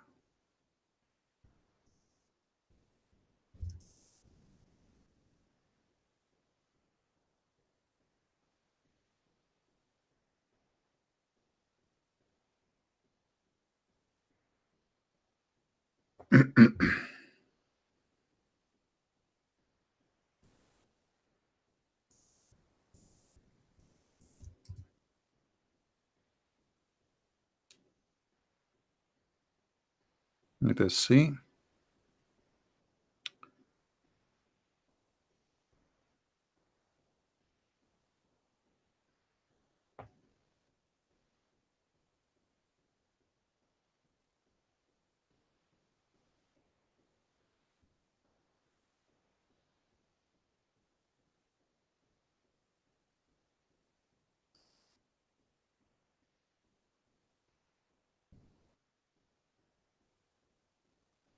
Do you see it?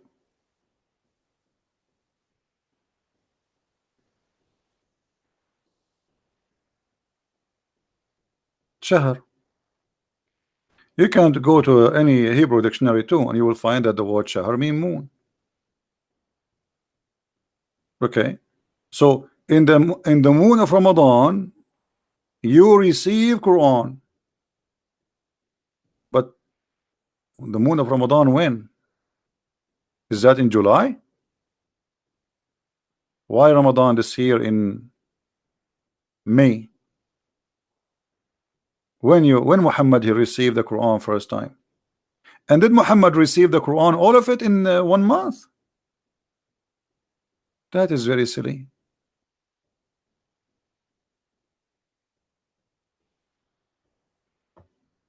Do we have any Muslim?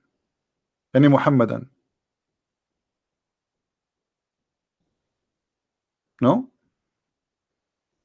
Yeah, the word shahr mean a moon, you know.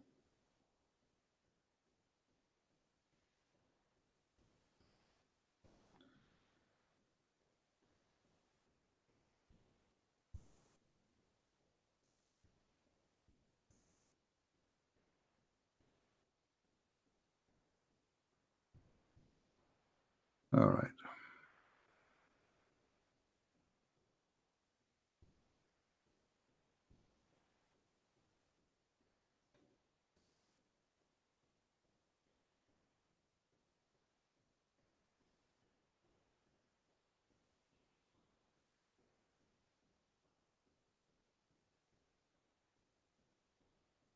Any Abdul?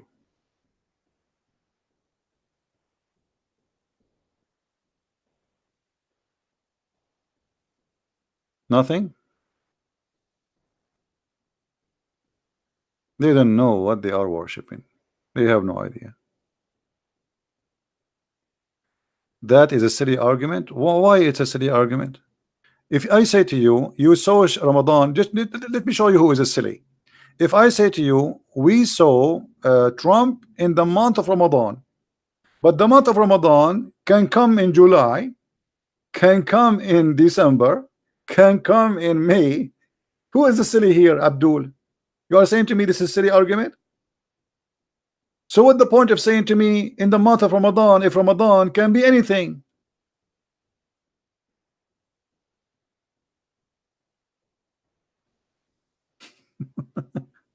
Let us see who is a silly here. Who is a silly? Why you are saying to me this is a month if this is can be all year long? Are you slow?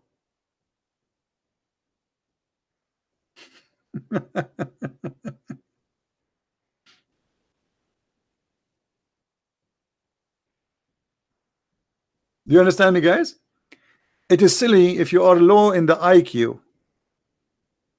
Imagine I'm going to celebrate my birthday, and my birthday is Ramadan 11. Hmm? I want to celebrate my birthday according to the Islamic calendar. Ramadan, I am born in Ramadan 11, let us say. Okay, when is going to be? How my birthday is going to be sometime in June, sometime in December, sometime in October. Who is a silly here?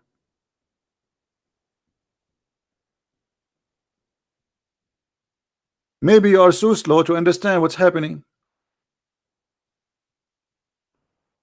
I do not know him, my friend. I saw like a video of him, so I cannot judge a person I do not know. Sorry. And Abdul, who is a Muslim want to celebrate his birthday according to the Islamic calendar? That would be the most funny birthday. Because your birthday can happen in July, can happen in December, can happen in you know, I mean, how you what kind of calendar this calendar is?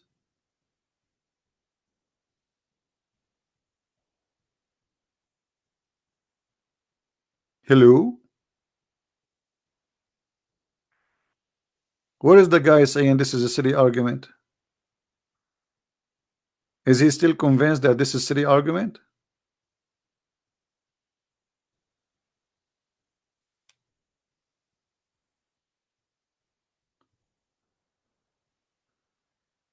Sharia, I mean justice band? What justice band? What does that mean? What band mean? Is that a music band? What this guy is talking about?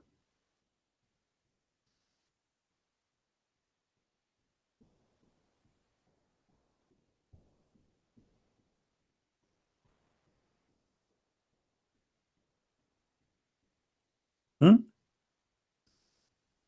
What Sharia? I mean justice band. Let me show you your Sharia. You want us to talk about justice? Let's see justice.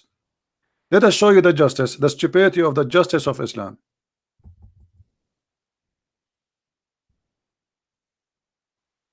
You want to see some justice? Okay.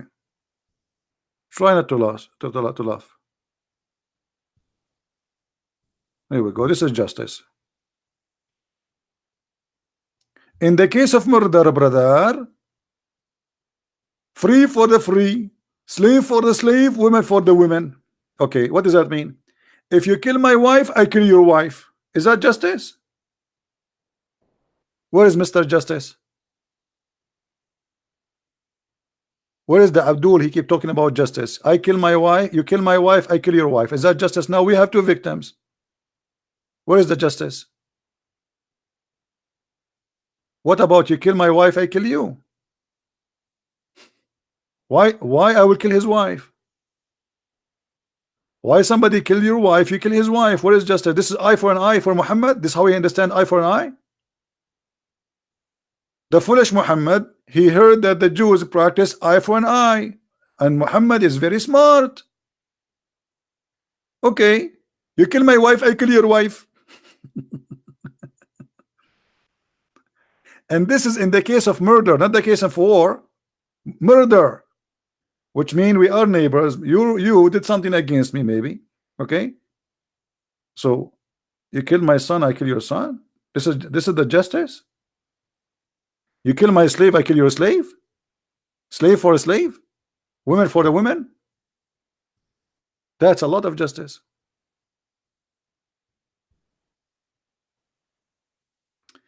Don't text me unless you are a Muslim.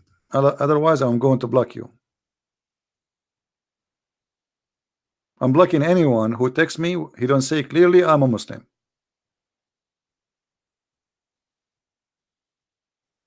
And then you have to call me.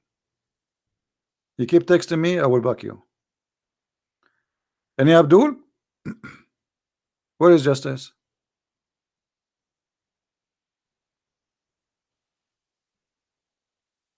Muhammad Zaid blocked you. Who are you to block you? What is your name? What is your name in Paltalk? You are the coward. Give me your name. I will call you. You are a coward. You did not. Did you text me?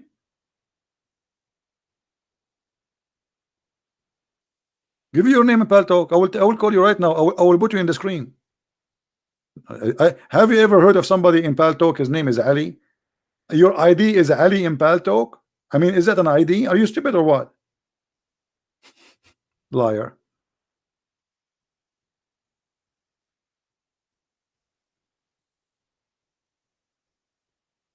Yeah, I get that. I get that. Have you ever heard of an ID of somebody in a program have hundreds of thousands? His name is Ali. That is the most stupid statement ever.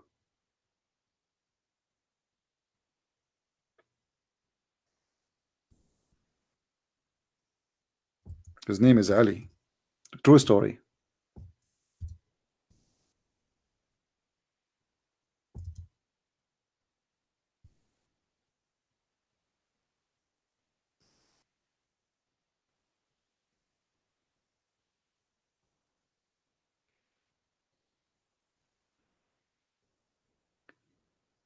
Any Abdul?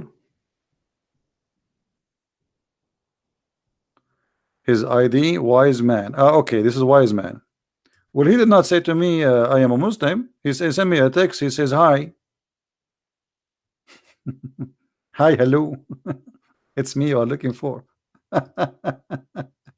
Okay, wise man, I'm going to text you. Hold on. Here we go. And I'm going to call you in front of everybody. Answer.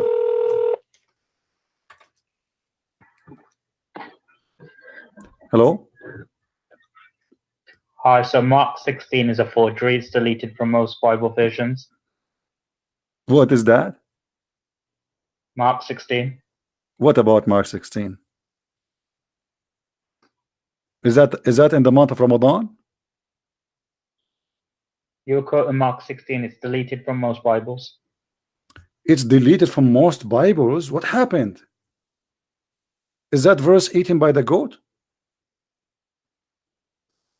No, it was added by the Greek scribes. No, hold on. You need to tell me what happened to this verse. Is it pagan scribes hold on. So No. Where Mark 16 is deleted from most of the Bible? Can you show me? Hello? Hello? Yeah, it's not in the English Standard Version. Okay, this will mean that the translation is stupid like your prophet, so? No, no. No, it's not deleted. Here we go. I will show everybody. Here we go. Here we go. No. This is stupid. You see, you are a stupid donkey. You are certified. You are a certified donkey. You are a certified donkey. Now I'm asking you. I'm asking you. I answered you, and I showed you that the verses in front of us. The Holy. Shut up. I answered you. You are a liar. Secondly, can you show me the book of Mark in the Quran? All the book of Mark. Mark 16. It's not. Can you show me the book of Mark in the Quran? Why the Prophet of Islam did not mention the book of Mark? What do you think? It's not even inside. I'm asking you why you're a prophet. Why you're a prophet? He did not mention the whole book of Mark. What happened? Mark 16 is a forgery. You need to accept you see, you are okay. You are a kid. You want to repeat yourself.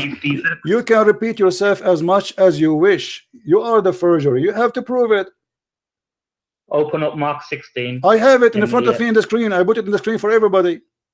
That's the King James version. It doesn't matter what King version. James version. This is what the Bible says. Mark 16 is there. Put it in the English Abdul, Standard version Abdul. of NIV or any. Here we go. I'm going to play it for you. Here we go. Listen carefully. Shut up. Shut up. Mark 16. Do you see? And when the Sabbath was past, You're Mary an idiot Magdalene. because Shut up. That verse- Shut up. Shut no, up. that verse- Listen carefully. Mark it's not in 16. the original. Shut up. Shut up. Shut up. It's been added. Mark Ask David 16. Wood. Mark 16 is a forgery. Abdul, you are the Verses 9 forgery. to 20. You are the forgery. Let me ask you. Let me ask you. Let me ask you. Okay. You see, I I can't see answered. it. You asked me a question. Why you Read it don't? in Why the you don't? NIV. Why I you can't don't? even see Listen, that listen, verse. listen, potato. Why you don't wanna? Why they wanna have a conversation? Why you just wanna repeat yourself over and over and over? Is that All what right, you let's want? have a proper conversation. Okay, I wanna ask you. There is a verses which is missing in the Quran, eaten by the goat. Do you think Mark 16 is one of them? There's no verses missing from the Quran. What do you mean? Here we go. I will show it in the front of you on the screen. Here we go. Go on. Okay.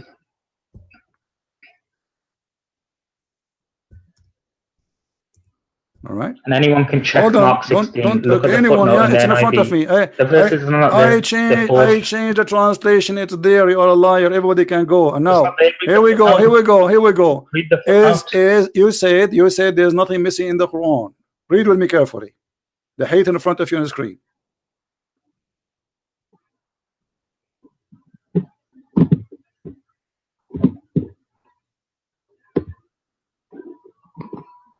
Yeah, that's abrogated. There's two types of abrogation. This is abrogated. So who is the one who abrogated this verse? Who is the one who abrogated this verse? The goat or Allah? That hadith doesn't have a strong chain of narration. No, this is Sahih. No, it doesn't have a strong chain of It narration. is a strong chain of narration, and this is the book No, of it Ibn doesn't have a Majah. strong chain of narration. And here we go in front of you. It says this is a correct hadith. Stop lying. Stop lying. No. Okay, hold on. You just said Wrong. okay. Hold on. You don't have the original. Everybody heard you saying this verse is abrogated. So you agreed that there was a verse which is about stoning to death, correct? Yeah. Okay, and there's a verse about the breastfeeding for adult, correct? I don't know about breastfeeding. What do you know? So you know about Mark, but you do not know about your religion? Because I studied Christianity. You study nothing. You are an idiot. Here we go. The verse in front of us. The verse in front of us. You are a stupid liar. There's nobody believe in this. And now I'm asking you, why the verses? Hold on. Okay. Hold on. Okay. Hold on. We will go with you. Go with your lies. You agreed that the verse of stoning to death was there and it's abrogated. Did you say that? Yeah. Okay. What is the verse which abrogates this verse? It's in the Quran. Where? Is that in Mark 16? No, I can show you that verse. Okay, show it to me. Here we go. I'm waiting for you. I will give you 10 years. Fair I will enough. give you 20 years.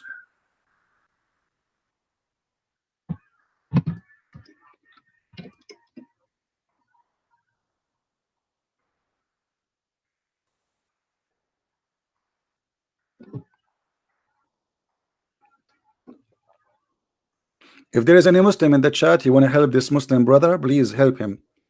The goat No, ate the Quran. I don't need help. You do not need help. Okay, it's We were going. quoting Mark 16 earlier. Okay, Remember it's that? going to take you 10,000 Even years. David Okay, Wood hold said on. Mark Don't change topic. 16 Don't is a change topic. forgery. Here we go. So Mark 16 obviously is It's the a forgery. It's a forgery. Even David Wood. You see, said that. Abdul, you are a potato. You are a potato. You are trying now to escape. I want you to show. Potato. Oh, you want you to show me where the abrogated verses for stoning to death.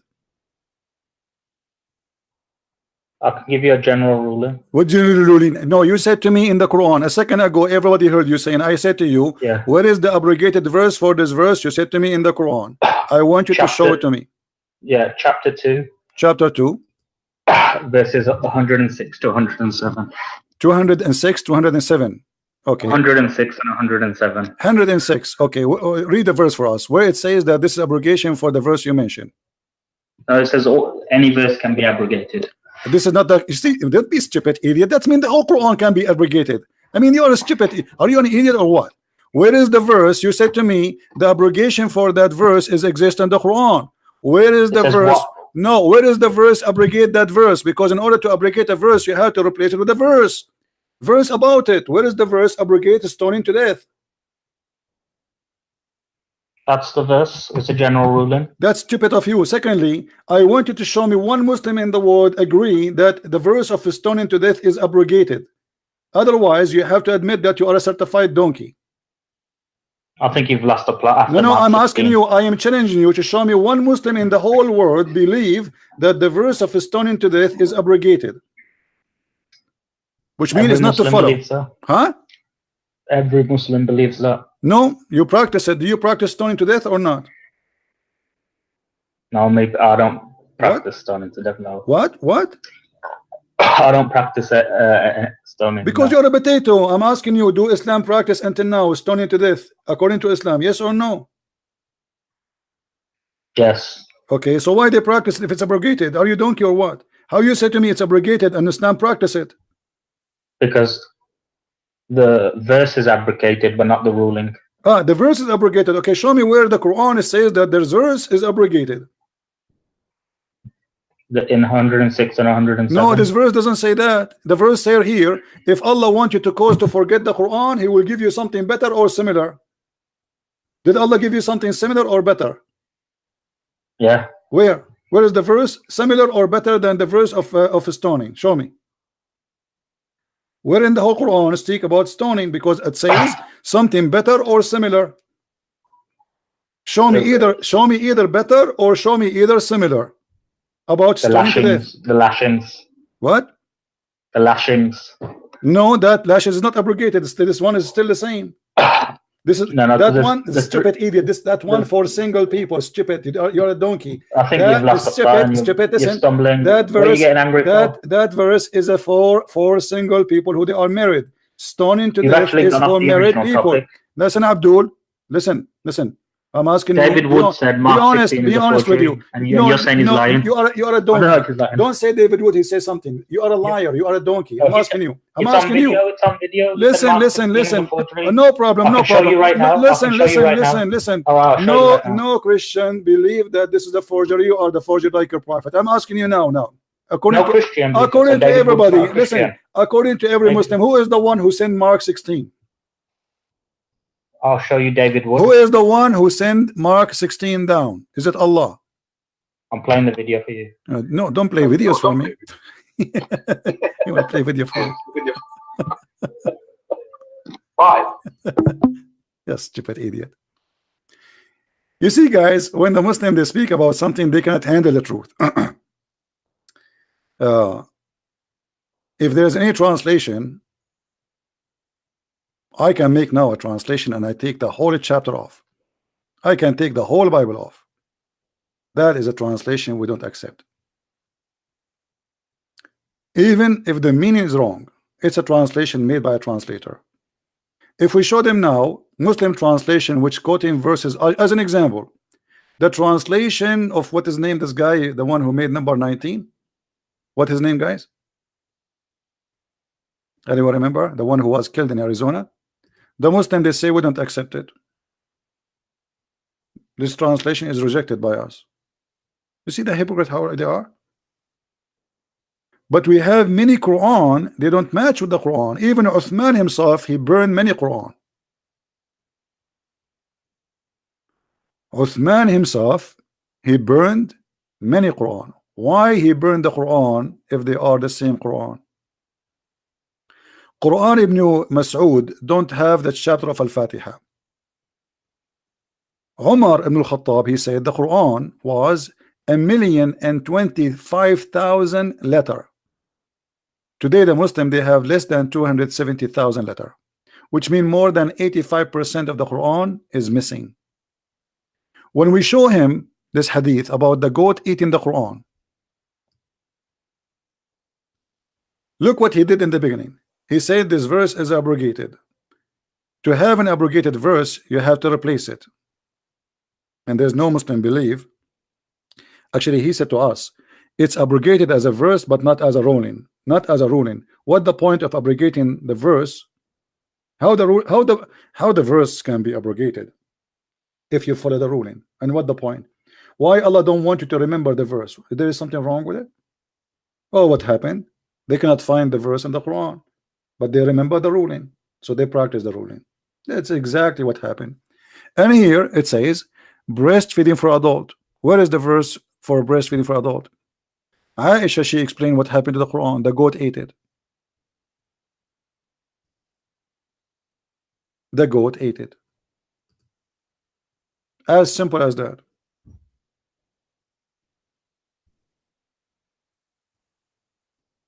If there is any Muslim want to say that this is not true,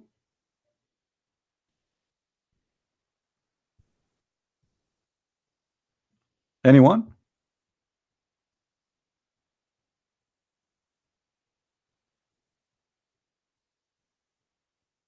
Who is a Muslim want to say something?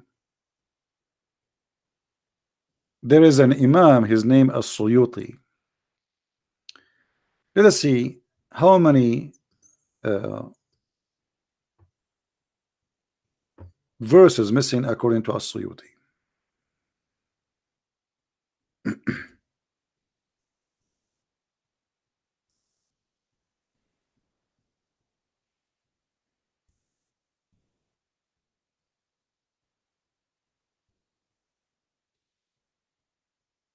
Read carefully with me. All those are by Imam As-Suyuti. He counted 57 count of corruption in the Quran, and he is a Muslim Sunni. 57 story proving the corruption of the Quran, but this does not mean 57 verses are missing. No, that means there are thousands of verses are missing. Look what this guy said. He said that the verses of stoning to death was abrogated. Look what Omar he said. Let me get him busted.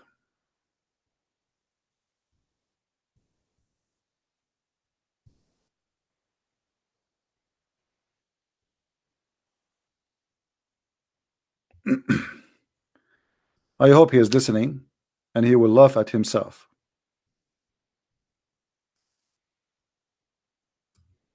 And we will show it to you from Sahih al-Bukhari, which is a very Sahih hadith. You're a liar. There's nobody believe that this verse is abrogated. Not by ruling and not by verse, but it's gone. It's missing. Look what Umar he said.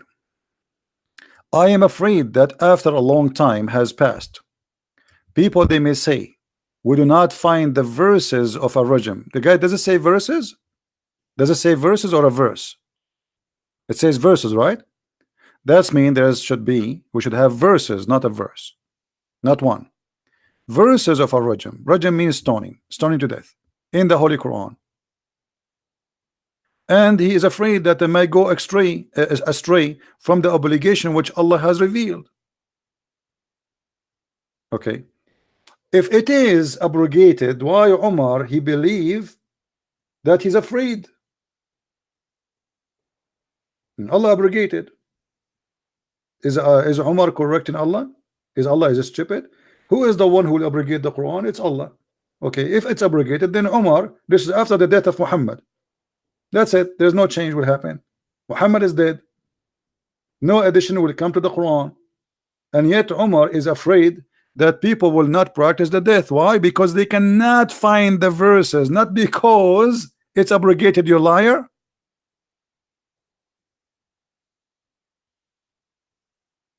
Do you see it, people? He is not, because if it's abrogated, he should not be concerned, because Allah he made it abrogated. That's it. If Allah made it abrogated, Allah is all wise. He's not stupid, supposedly. If Allah says I abrogated, that's it. Umar he cannot complain about Allah's decision. But Umar he is saying clearly we cannot find it. Umar said, I am afraid that after a long time has passed, people may say we did not find the verses of a regime in the holy book. And he confirmed that it is verses, not one verse. So why you are lying, saying to me this verse is abrogated? What a big fat liar you are. If it's abrogated by Allah or the Prophet, no Muslim will complain and no Muslim will say I'm afraid.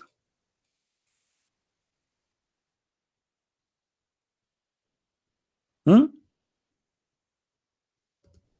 Any Muslim have a comment?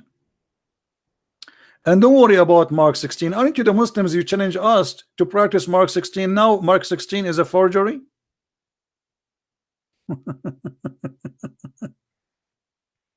And you know what?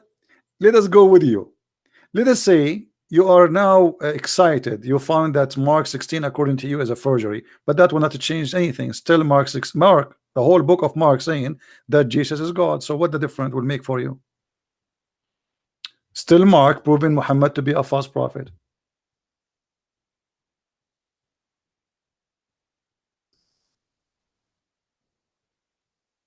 Any Abdul?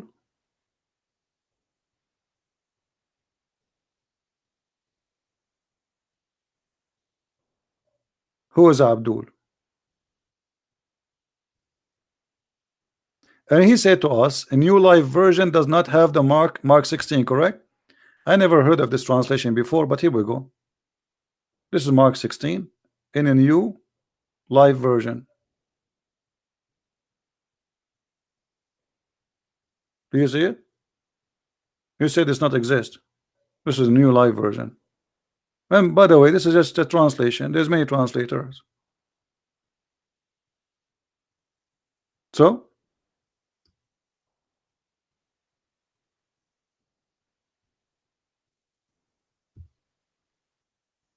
do we have any Abdul here? So this is the best you come with? And look how they deny. They say this hadith is not sahih. So you are saying to me it's a forgery. So you are complaining about forgery in Christianity, but you are agreeing that Islam is a forgery because this is the books you call it sahih. So how you call the book sahih, but it's the book of forgery? Do you see, guys, the stupidity? You are saying that Mark 16 is a forgery, and the second I show you your book, you say this is to me, this is a forgery. Anything make Islam look stupid, you say it's a forgery. And why Islam is based on sahih transmitted hadith? Why Allah need the hadith to prove Islam? I thought you have the Quran.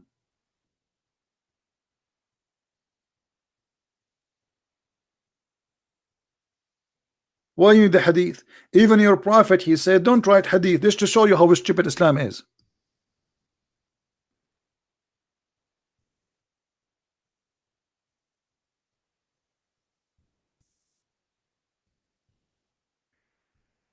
I never saw a stupid cult like this. Muhammad, he said, and this is not a forgery, this is sahih. I mean, guys, look at this madness. Muhammad said, don't write down anything from me, and he who took down anything from me except the Quran, he should erase it. Does it say that? People, does it say that? So why you Muslims, you have Sahih al-Bukhari, and why even this hadith is written? This hadith in of itself is against Allah Prophet.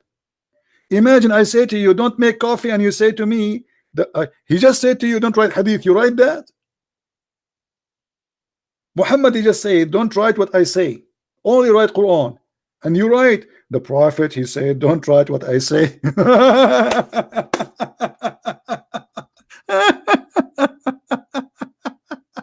Unbelievable. The religion of the most low IQ ever. Your prophet just told you, don't write the hadith. You are writing the hadith, saying the prophet says, don't write the hadith. What's wrong with you? He just said to you, don't write that. You write it down.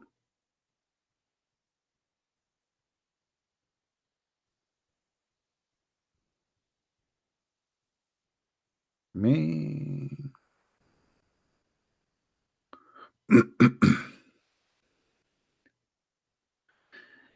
Can you share good proof that the moon was okay? Let me you're asking me to find more reference. Okay, give me a second. Hold on. This guy is asking me to show that the word shahar mean moon.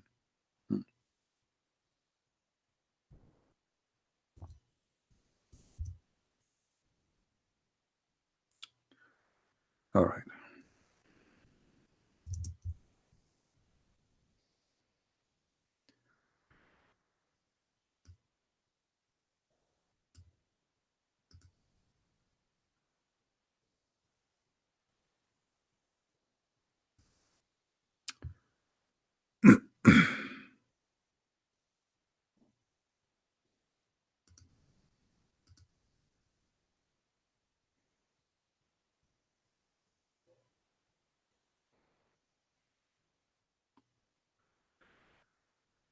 All right.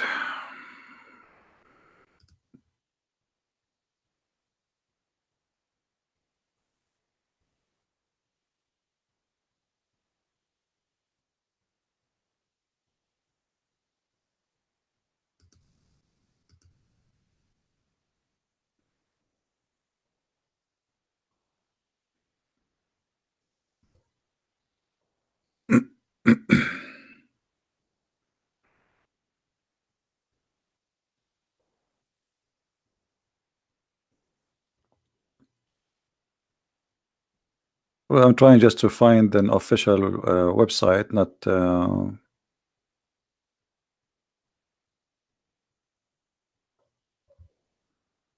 not just a website.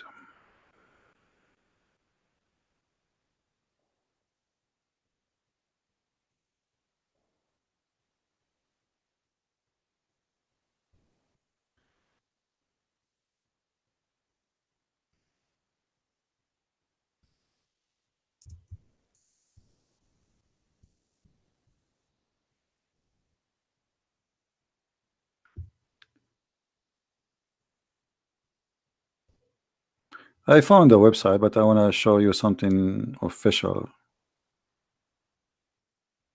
not just anything.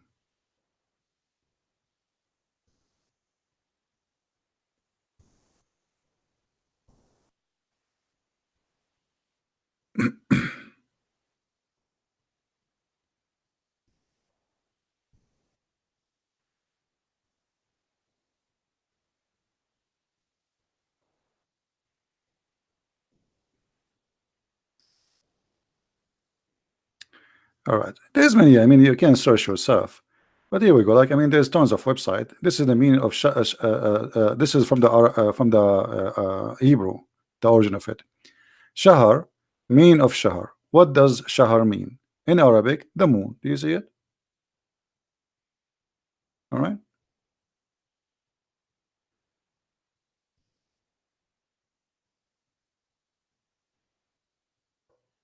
Do you see it? So you can search. I mean, this is basic knowledge. It's not like something really a big deal. But most of people do not know. But you know, most of people, they are ignorant. They don't want to earn knowledge. Yeah. So Shahr is the moon. Never was a month. But by time, because the moon practice became Islam, Islam is trying to copy the Jews. You know, the Jews, they use the moon for their calendar too. So Muhammad is copying the Jews. He copied the Jews, and by doing that, he copied whatever the Jews they have. And the word Shahr is the moon. So the Quran says, "Whoever of you witness the moon of Ramadan," not the month of Ramadan. How you can witness a moon? How you can witness a month? Let us go back. To witness a moon, eyesight the moon, not only witness, actually.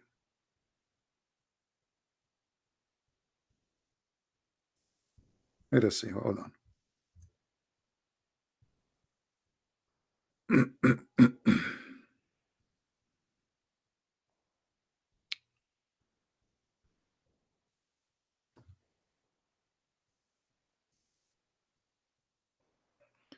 Sometimes you might be confused because the Muslim translation is kind of confusing. Okay, do you see here what it says even in the Muslim translation?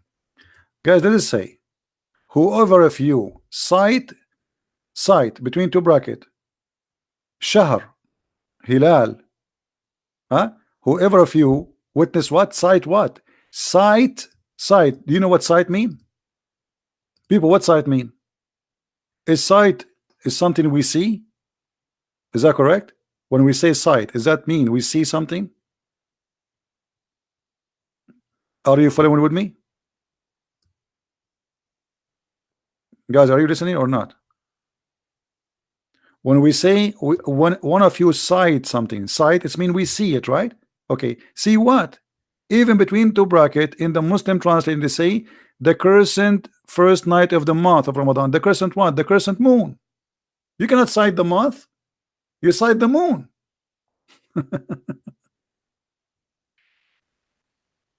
Trust me, I never say something to you is not true. I will never. You see, if I don't know, I will not open my mouth. Like, because a foolish man is somebody speak about something you do not know. If I say something, I stand by it. All right.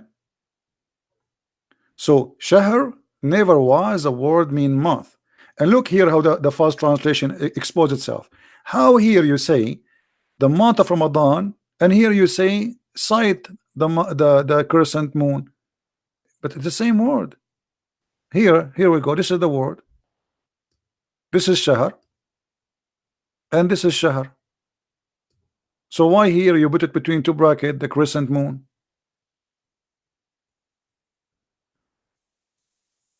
You see it? So Ramadan is not a month, it's a moon.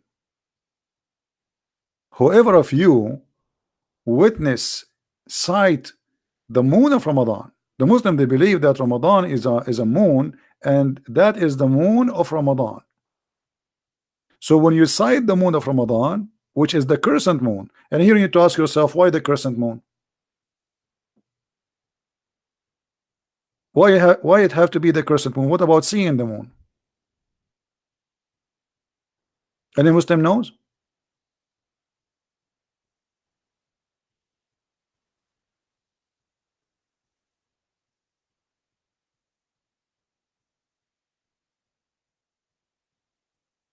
They do not know. You see, in the old religion, the sun and the moon, they are gods. Both of them, they are gods. The sun married from the moon god. The sun god married from the moon god, and they have 3 daughters.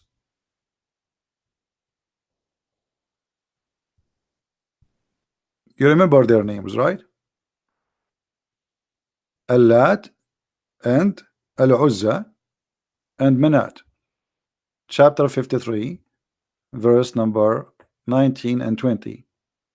Al-Lat, and we explained to you before, the word Al does not mean the, in this case it's mean God. Al in the old Aramaic and Hebrew, it is a word mean God. So you put al before. Now the word al in the new Hebrew transformed to be el. So instead of al in the Hebrew today, we have el, Emmanuel, Elohim. Okay, el. So al, the same word al became el. So in the old Hebrew, it was Israel, not Israel. It was Mikael, not Mikael. All right. Now, al is an Aramaic word which is God. Have nothing to do with any God. Any God. You put it in the front of anything, you make it God. So, al-Lat, God Lat. Al-Uzza, God Uzza. Makes sense, right? Those are goddess, female. They are the daughters of Allah. Once I heard somebody asking the funny James White. They ask him, do Muslims worship the moon god? He says no, because the Quran says don't worship the moon. That's stupid. Because the Muslims, you know, the moon god worship is not worshiping the moon, is worshiping the moon god, which is the God who in control of this moon. What people they see, this is why we see here in the other verses say the crescent moon. What the crescent moon? The crescent moon present another God which is known in the Quran and even known in the Bible. Anyone remember what the name? Let us see how many of you will remember. The God which is God of fertility. What his name?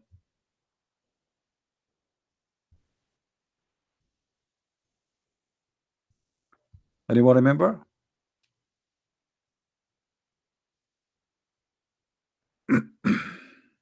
Baal. Thank you. Baal is just another name for the moon god.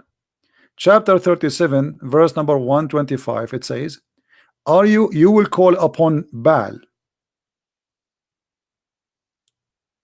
and you forsake the best of the Creator. The stupid Muhammad do not know that Baal is just another name for other nation for the same God, the god of fertility.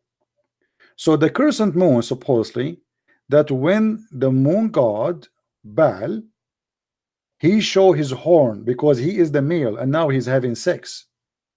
This is why the Arab, when they have the crescent moon, they start all their activities, which is about like, let us have sex, because now the god of fertility, he will make the women have a child. If you go in the black stone, you will see that the black stone made in the shape of a vagina.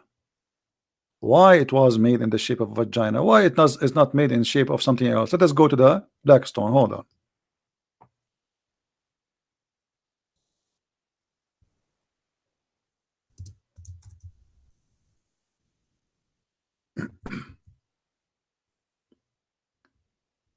Everything have a reason. It was not like by mistake. It was made in a certain way for a certain reason. The black stone made in the shape of a vagina because simply was presenting a vagina, and this vagina will be fertilized by the god, the moon god Baal or Allah.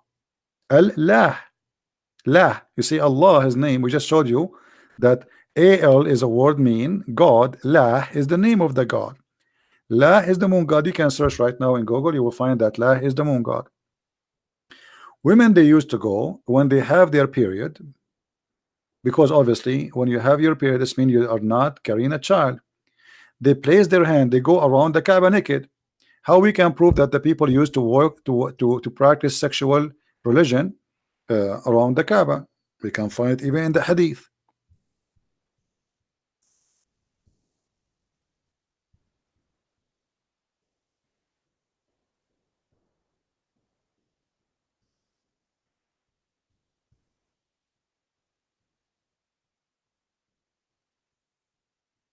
Let us see. Here we go. Sahih Muslim, Hisham narrated in the authority of his father that the Arab, with the exception of the Hamas, who were Quraysh and their descendant, go and circumcise around the house naked. Do you see it says naked? Did you ask yourself why they go naked? What is the religion?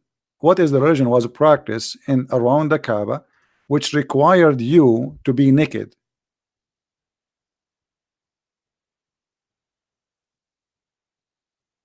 Because this is a sexual Kaaba. The moon god Baal, the fertilized god, he is going to fertilize your vagina. So they made a black stone in the shape of a vagina.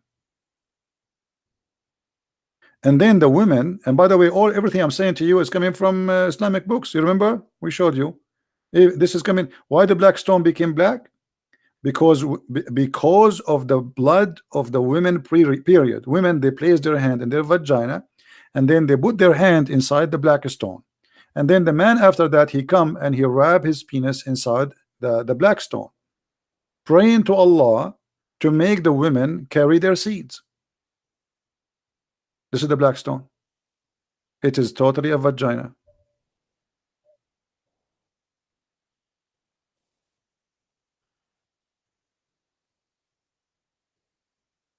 Any Muslim want to say to me, I challenge you, you are a liar? Who is a Muslim want to challenge me?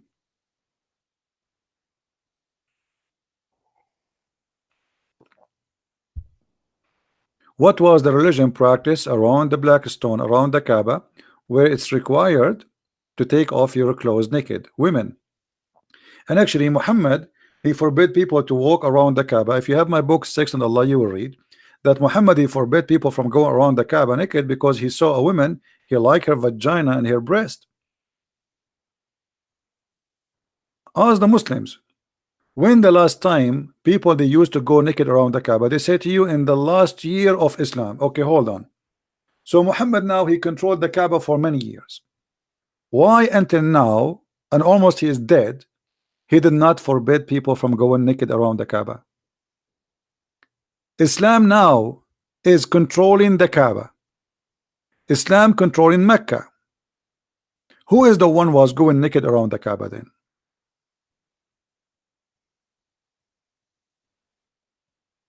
And why Muhammad did not forbid it? Allah have time to tell us don't eat pork? Where is the verse in the Quran that says don't go around the Kaaba naked? Why Allah don't mention that? You know what I mean, guys? Isn't it this is very important for Allah to mention? If Allah is a true God and the Quran is from Allah, which one is important to say to us in the Quran? You can eat at home, like we see in chapter 24, verse number 61, which is extremely stupid, or to say don't go naked around the Kaaba. So Allah have time to tell us there's no sin on you to eat alone. You can eat in your father home, you can eat in your mother home, but he don't have one verse saying to Muhammad, hey Muhammad, tell those people to stop doing that. They are going around my house totally naked. Why Muhammad never received any statement from his God saying don't ever do that? There's no restriction on blind, no restriction on lame, no restriction on the sick, nor on yourself. If you eat in your houses, look at the wisdom. That is hilarious. That's God. The one who's talking here is God.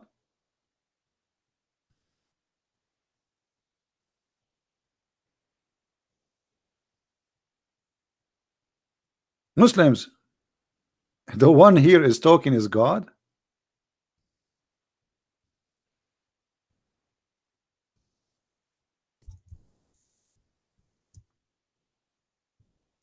What is that?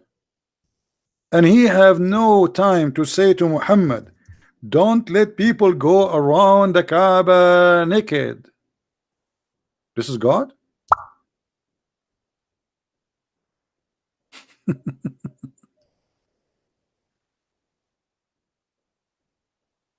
I'm a liar.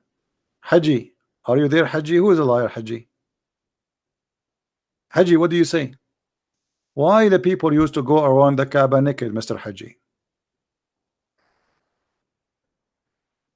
Who is a Muslim will tell us what was the religion practice around the Kaaba by the Arab?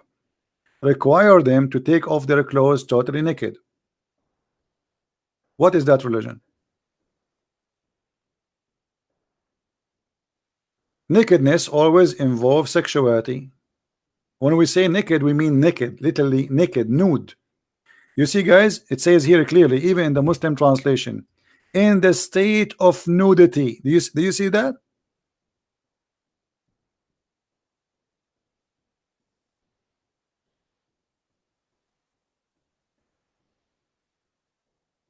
Why? What is the religion was practice which Muhammad he adopted Ashura from them and he fast with them, and he made the satanic verses approving their gods, and he says that Lat and Al-Uzza, their intercession is a must.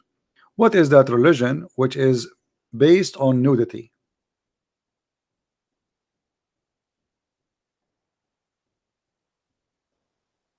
Anyone knows?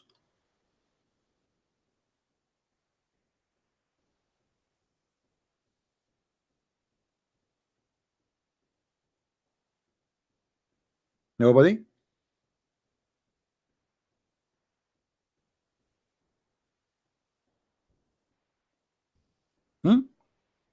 What is this religion? Why people want to go naked? What's happening here?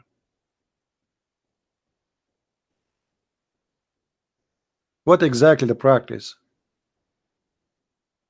By the way, the naked here are not only men and women. Party.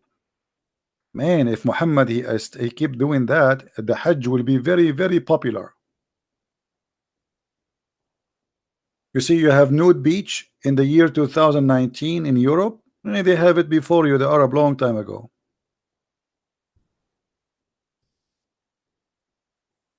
Women get totally naked.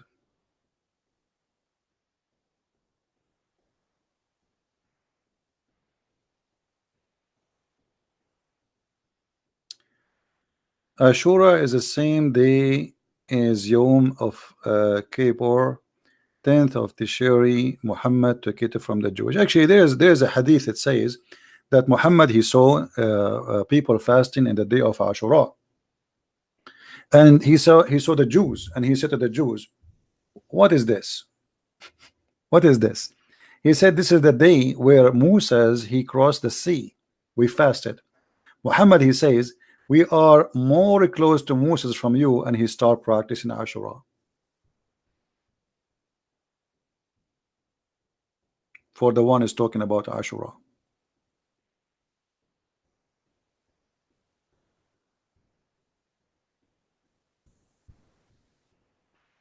Any Muslim? Here we go. You see the hadith? Who is the one who was talking about he took it from the Jews? What's his name? Whatever your name is. You see, when we ask the Muslims, we ask them to challenge their knowledge. They do not know. But here you notice the Muslims how much they are confused. Aisha, she is saying that Ashura was a day of the pagan.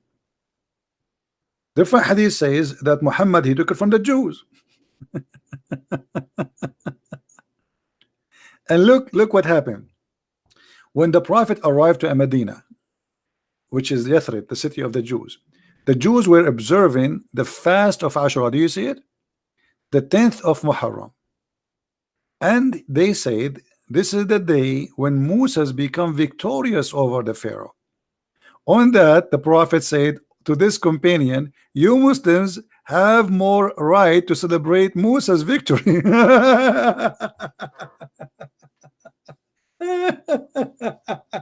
So it was not Allah who ordered him.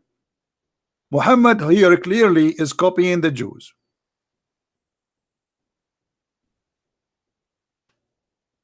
Yeah, but Matt, you know, when we discuss with Muslims, you see, when you discuss with Muslims, you cannot put all your papers out. You freak them out. You have to play like a game. It's a game. Muslims they are not honest. First of all, they play games. So if you say to them this hadith now, you know, you kill the game. If you say it from the beginning, it's like playing cards with the Muslims. Don't show all your cards. Let them say, let them defend, and the more they defend, the more they are in trouble. So if you think I do not know about it, this is my book actually. If you read my books, so Muhammad obviously he's a copy. He's copying the pagan. He's copying the Jews. Okay, so now he saw the Jews fasting that day, and he take it. What if this day is wrong? Right? What if the Jews are liars? What if this is the wrong date? And then how Muhammad he said later, if you fast this day, is going to erase your sin for a year.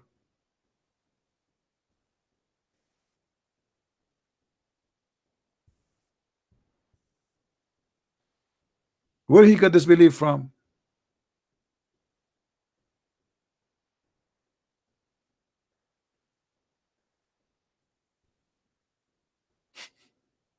This guy is just fabricating religion. He's just making things up. He's not a prophet. He saw the Jews have been fasting, the Christian have fasting, everybody have fasting. He don't have fasting. Now we have to have fasting. We are making a new religion now, supposedly. So we copy them. As simple as that. Let me show you another hadith which is very funny.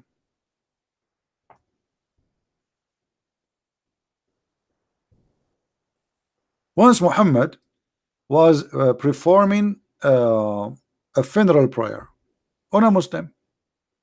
The Messenger of Allah, SAW, this is like a Mercedes-Benz, you know, in that time, used to stand up for a funeral, entered the corpse, was placed in the grave. Okay. A learned Jew, when we say a learned Jew, what does that mean? A rabbi. Rabbi. A learned Jew passed by him and he said, this is how we do it. What he said? This is how we do it. What he said? This is how we do it. The second the Jew he said, this is how we do it. Look what Muhammad did. He said, sit down, sit down, sit down, sit down, act differently. Like what the heck? All what the Jew said to him, this is how we do it. How Muhammad he changed the prayer which are given to him by Allah in a second. So just because the guy he said to him, this is how we do it, Muhammad he said, Sit down, sit down, sit down, sit down, act differently. That fast. If Muhammad is a prophet of God, and this is he was praying wrongly. So now we change the way we pray just to act differently.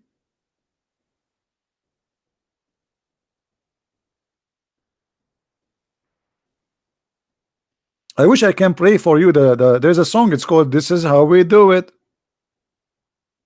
So all what the Jewish guy he said to him, "This is how we do it," and now Muhammad because Muhammad here he felt if he get busted. You see the point? When the rabbi said to him, "This is how we do it," Muhammad, they knew I'm copying them. Oh boy, they knew it. I have to act differently. Sit down, act differently. He got busted. If Muhammad he claimed that he is coming from the same God of the Jews, well, he can say, well, this is the correct way anyway, because we worship the same God, correct, guys? If I am praying the same as somebody else worship the same God, so why I need to change it, act differently? And how you can change it? Who allow you to change it? Are you saying to me that you were praying wrongly? Are you saying to me you perform a prayer which is fake? Otherwise, how you can change it if Allah told him how to pray?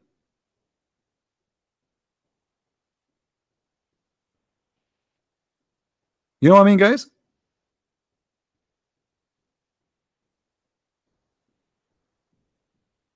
Imagine Jesus was teaching them how to pray, and he said to them, say like this, "Our Father art of heaven." And then a Jew, Rabbi Jew, he said to Jesus, "This is how we do it."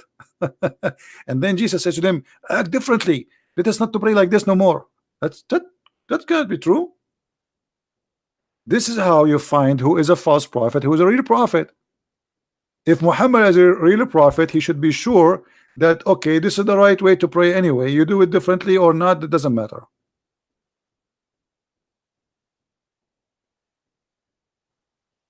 This is how we do it. You know what? I wish I was exist in the time of Muhammad. I will drive him crazy. I will keep walking by whatever Muhammad he do. I say to him, "This is how we do it." And then Muhammad he have to act differently. As an example, Muhammad he eat from his mouth. I will say to him, "This is how we do it." Muhammad now he cannot eat from his mouth no more, because this is how we do it. He have to eat from different place. Muhammad he see by his eyes. I will say to him, "This is how we do it." Muhammad now he have to use his ears. He cannot see by his eyes no more.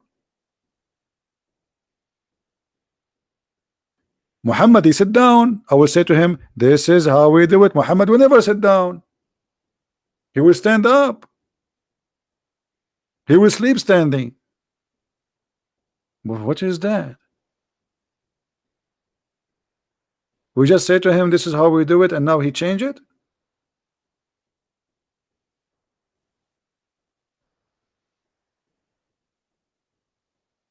Do we have any Muslim have a comment why we have to act differently? But you know, we have to admit, you know, the prophet he brought a lot of knowledge to mankind which nobody knows. No Jews, no Christians, no Hindus, no Buddhas. And actually it's involved a lot of science. As you know, summer is coming, so I would like to give you some advices about summer stuff. This is an advice from the prophet, not from me.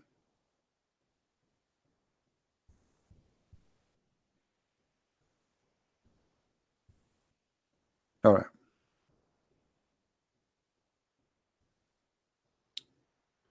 What if you are eating and a fly fell in your soup? What you do? Summer is coming, and insects are going to be going crazy. You are eating a soup, expensive soup. A fly fell down in your soup. Zip, zip, zip, zip. Up. The fly fell down in your soup because the fly getting hot. I think she think this is a swimming pool or something. And now the fly have bacteria and viruses, brother. So how we can, I mean, we cannot throw the soup. So what we do, the prophet, because he is a genius and Allah taught him something nobody knows, he said to the Muslims, dip it, dip it, dip it, this is how we do it, dip it, dip it, dip it. This is, I want a Muslim to practice this. I want a Muslim to make a video live and the fly fell down in his soup and dip it, dip it, dip it. This is how, and then after that you drink the soup.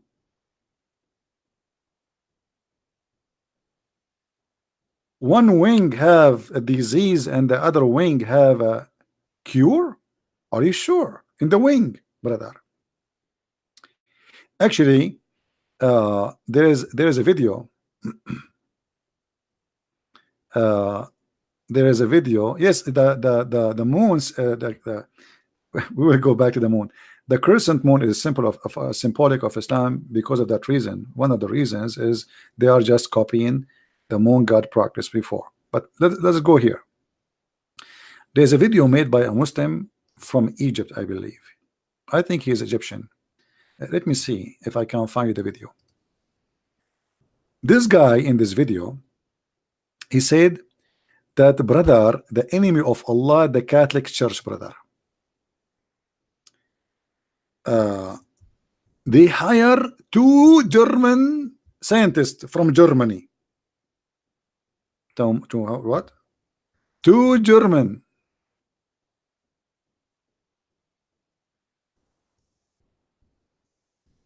And they told them, we want you, the Catholic Church, they hired those two, and they told them, we want you to study this hadith, so you expose Muhammad, the Catholic, they want to expose Muhammad.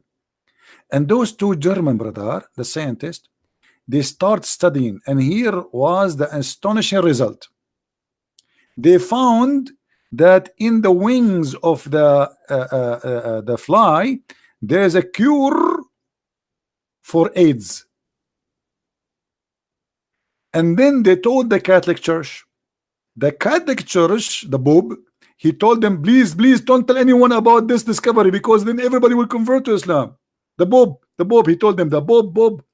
So, and then those 2 scientists, I'm trying to find the video for you. It's because it's translated, you will die laughing. It's translated to English.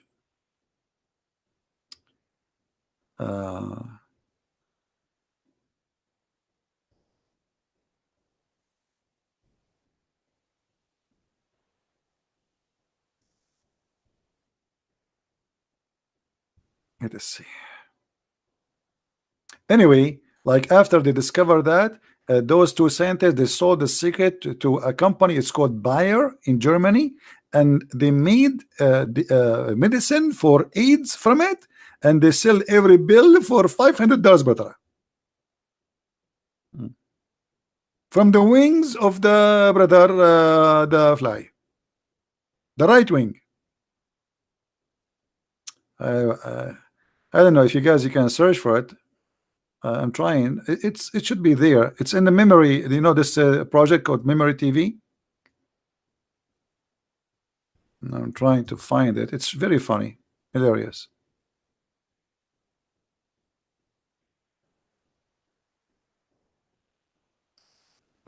Let us see. Maybe I'm pronouncing the name of the Memory TV wrongly. Memory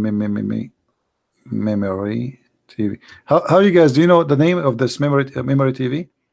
Okay, this is how it's okay, hold on. Maybe I'm pronouncing it wrong.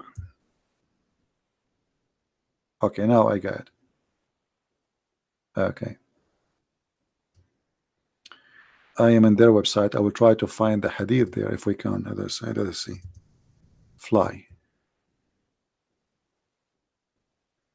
Here we go. I found it. All right. Let me open it for you. This is number 1889 Hamas TV. This is Hamas TV. The scientist Dr. Ahmed Al-Muazzin Bayer invented its cure for AIDS based on the hadith of the Prophet Muhammad, the wings of the fly.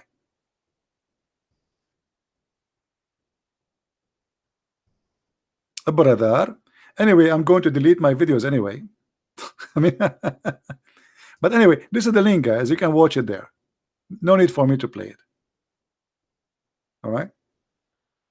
I mean, imagine how they fabricate lies to make people believe in the stupidity which is written by Muhammad, and they fabricate. By the way, this company does not have any kind of medicine for AIDS. This company does not sell anything like this. But they, you know, I mean, they discover, they have all the secret. The Catholic, because the Muslims, they believe the Catholic are the most ugly enemy to Allah after the Jews. In case you do not know, this is why you see the Muslim always, they say, you see a video says a reflection of a Catholic when he first time he hear the Quran, because when you see a Catholic like this is the most enemy to Allah, you know. So the Catholic, brother, the Catholic, they hire a brother, they hire a scientist, a brother. Look how smart. I mean, look, he look like a genius. He's a doctor from Hamas. This is Hamas TV, brother.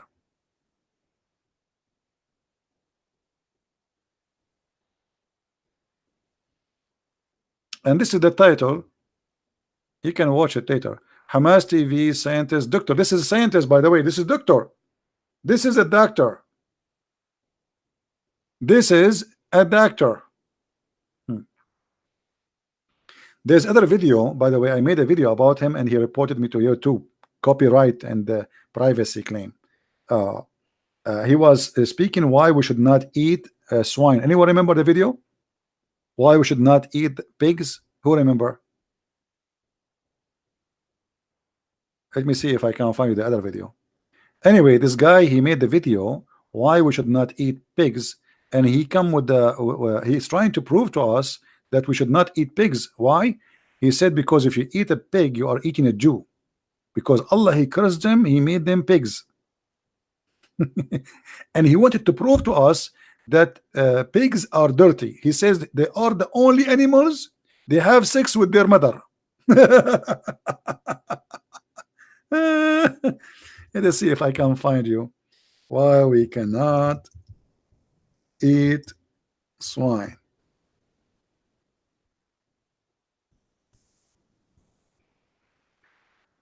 Oh, let's see. Hilarious cult.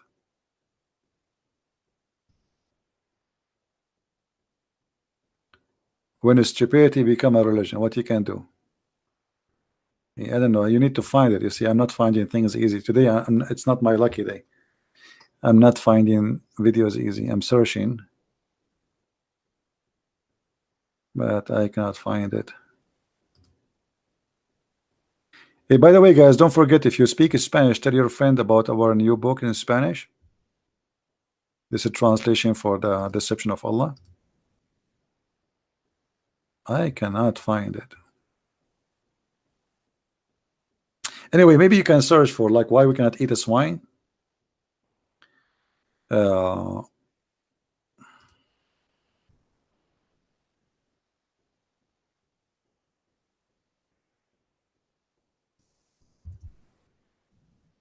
Let me try again.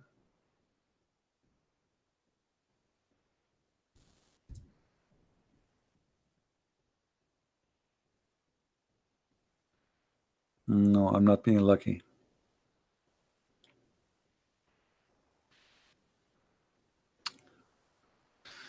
Anyway, guys, I think we have enough for today. We are here for many hours. By the way, I'm not going to keep this video because it's not really important much. There's a video I made a few days ago, and only few of you downloaded. I made a comment down in the comment section. It's about marrying a Muslim. I encourage you, all of you, to download this video. It's extremely important. Please download this video. Let me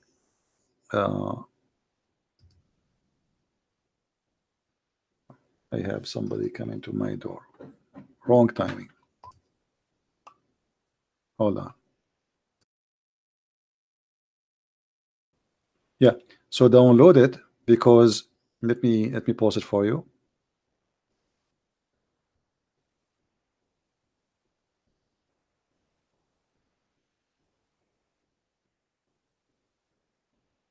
People want to come to your door to sell your stuff, and because I'm very rich, I will buy.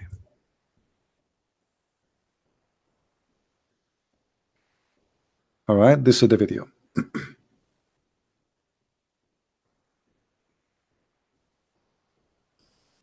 Is my voice clear, guys?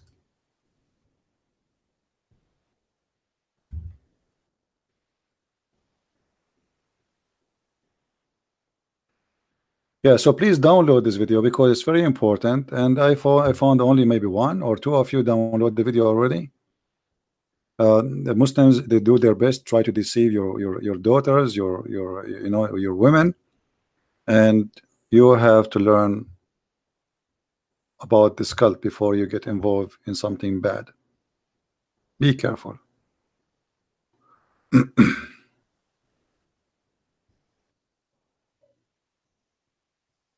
Why I'm taking my videos off? If I don't take them off, YouTube take them off. I am targeted by YouTube day and night.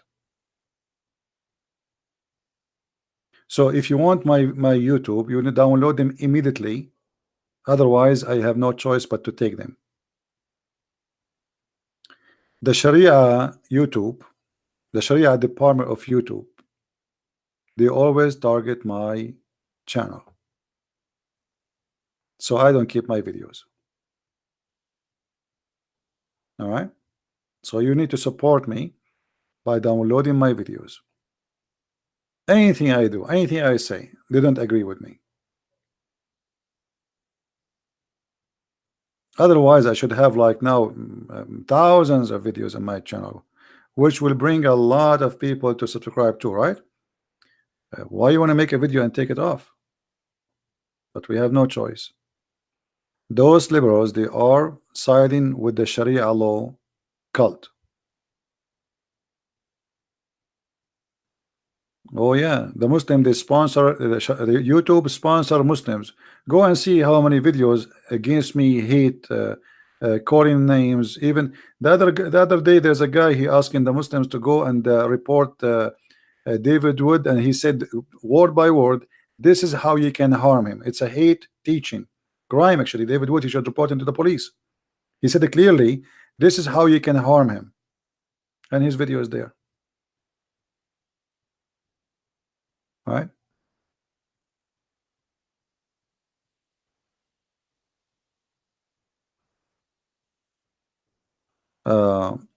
Have you ever prayed? Muhammad, do you think if I prayed, I will tell you? Isn't it Jesus says when you pray, go to your closet? Only hypocrite people, they speak about themselves praying. I pray and I fast. And why you need to talk about that? This is something private between me and my Lord. Hypocrite people, they like to publish because they are hypocrites. Muslims, they love to say, oh, I'm going to pray, because he need to know, everybody should know that he's going to pray. He's a good guy.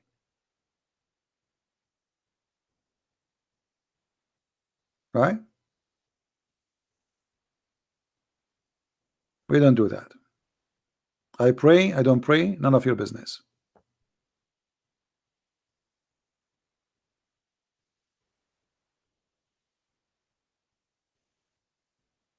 Anyway, guys, I want to say thank you for being here. We have enough for today, and until we go again, I hope tomorrow. Until then, I want to say thank you for your support and for your attending and inviting your friends and downloading the videos and everything you do, and those who support us by donation too. Really appreciate all of you, and we hope that people, they are learning, educating themselves, and they connect the dots always. And you see how the Muslims try to manipulate things, and they are empty. They have nothing. They have no religion. Islam is not a religion. Islam is just a stupid cult, collection of cults. Actually, is not even a religion. So they have nothing, they stand on nothing, they do not know even who is their God. Ask any Muslim what the word Allah mean, he do not know. Ask them what the word Israel mean, they do not know. Abraham, they don't know. Jibreel, they don't know. Because Islam is a theft. Muhammad, he stole names, he have no idea what they mean, and he put them in his book. Very clear sign of a theft. Imagine you write something in your book and you yourself, you do not know what you wrote or what it's meant, but yet you claim that you are the one who wrote the book. Muhammad is nothing but a thief. He stole his cult from some from the Jews, some from the Nasara, not Christians, some from the Sabians, some from the Arab pagan, the Blackstone, the Kaaba. It's a collection of everybody. Islam is a shish kebab, salad, falafel, hummus, all together. And only Allah knows what he meant by his cult. And you figure it out. Thank you very much for being here. Christ is Lord. Islam is false. And see you soon again. Take care.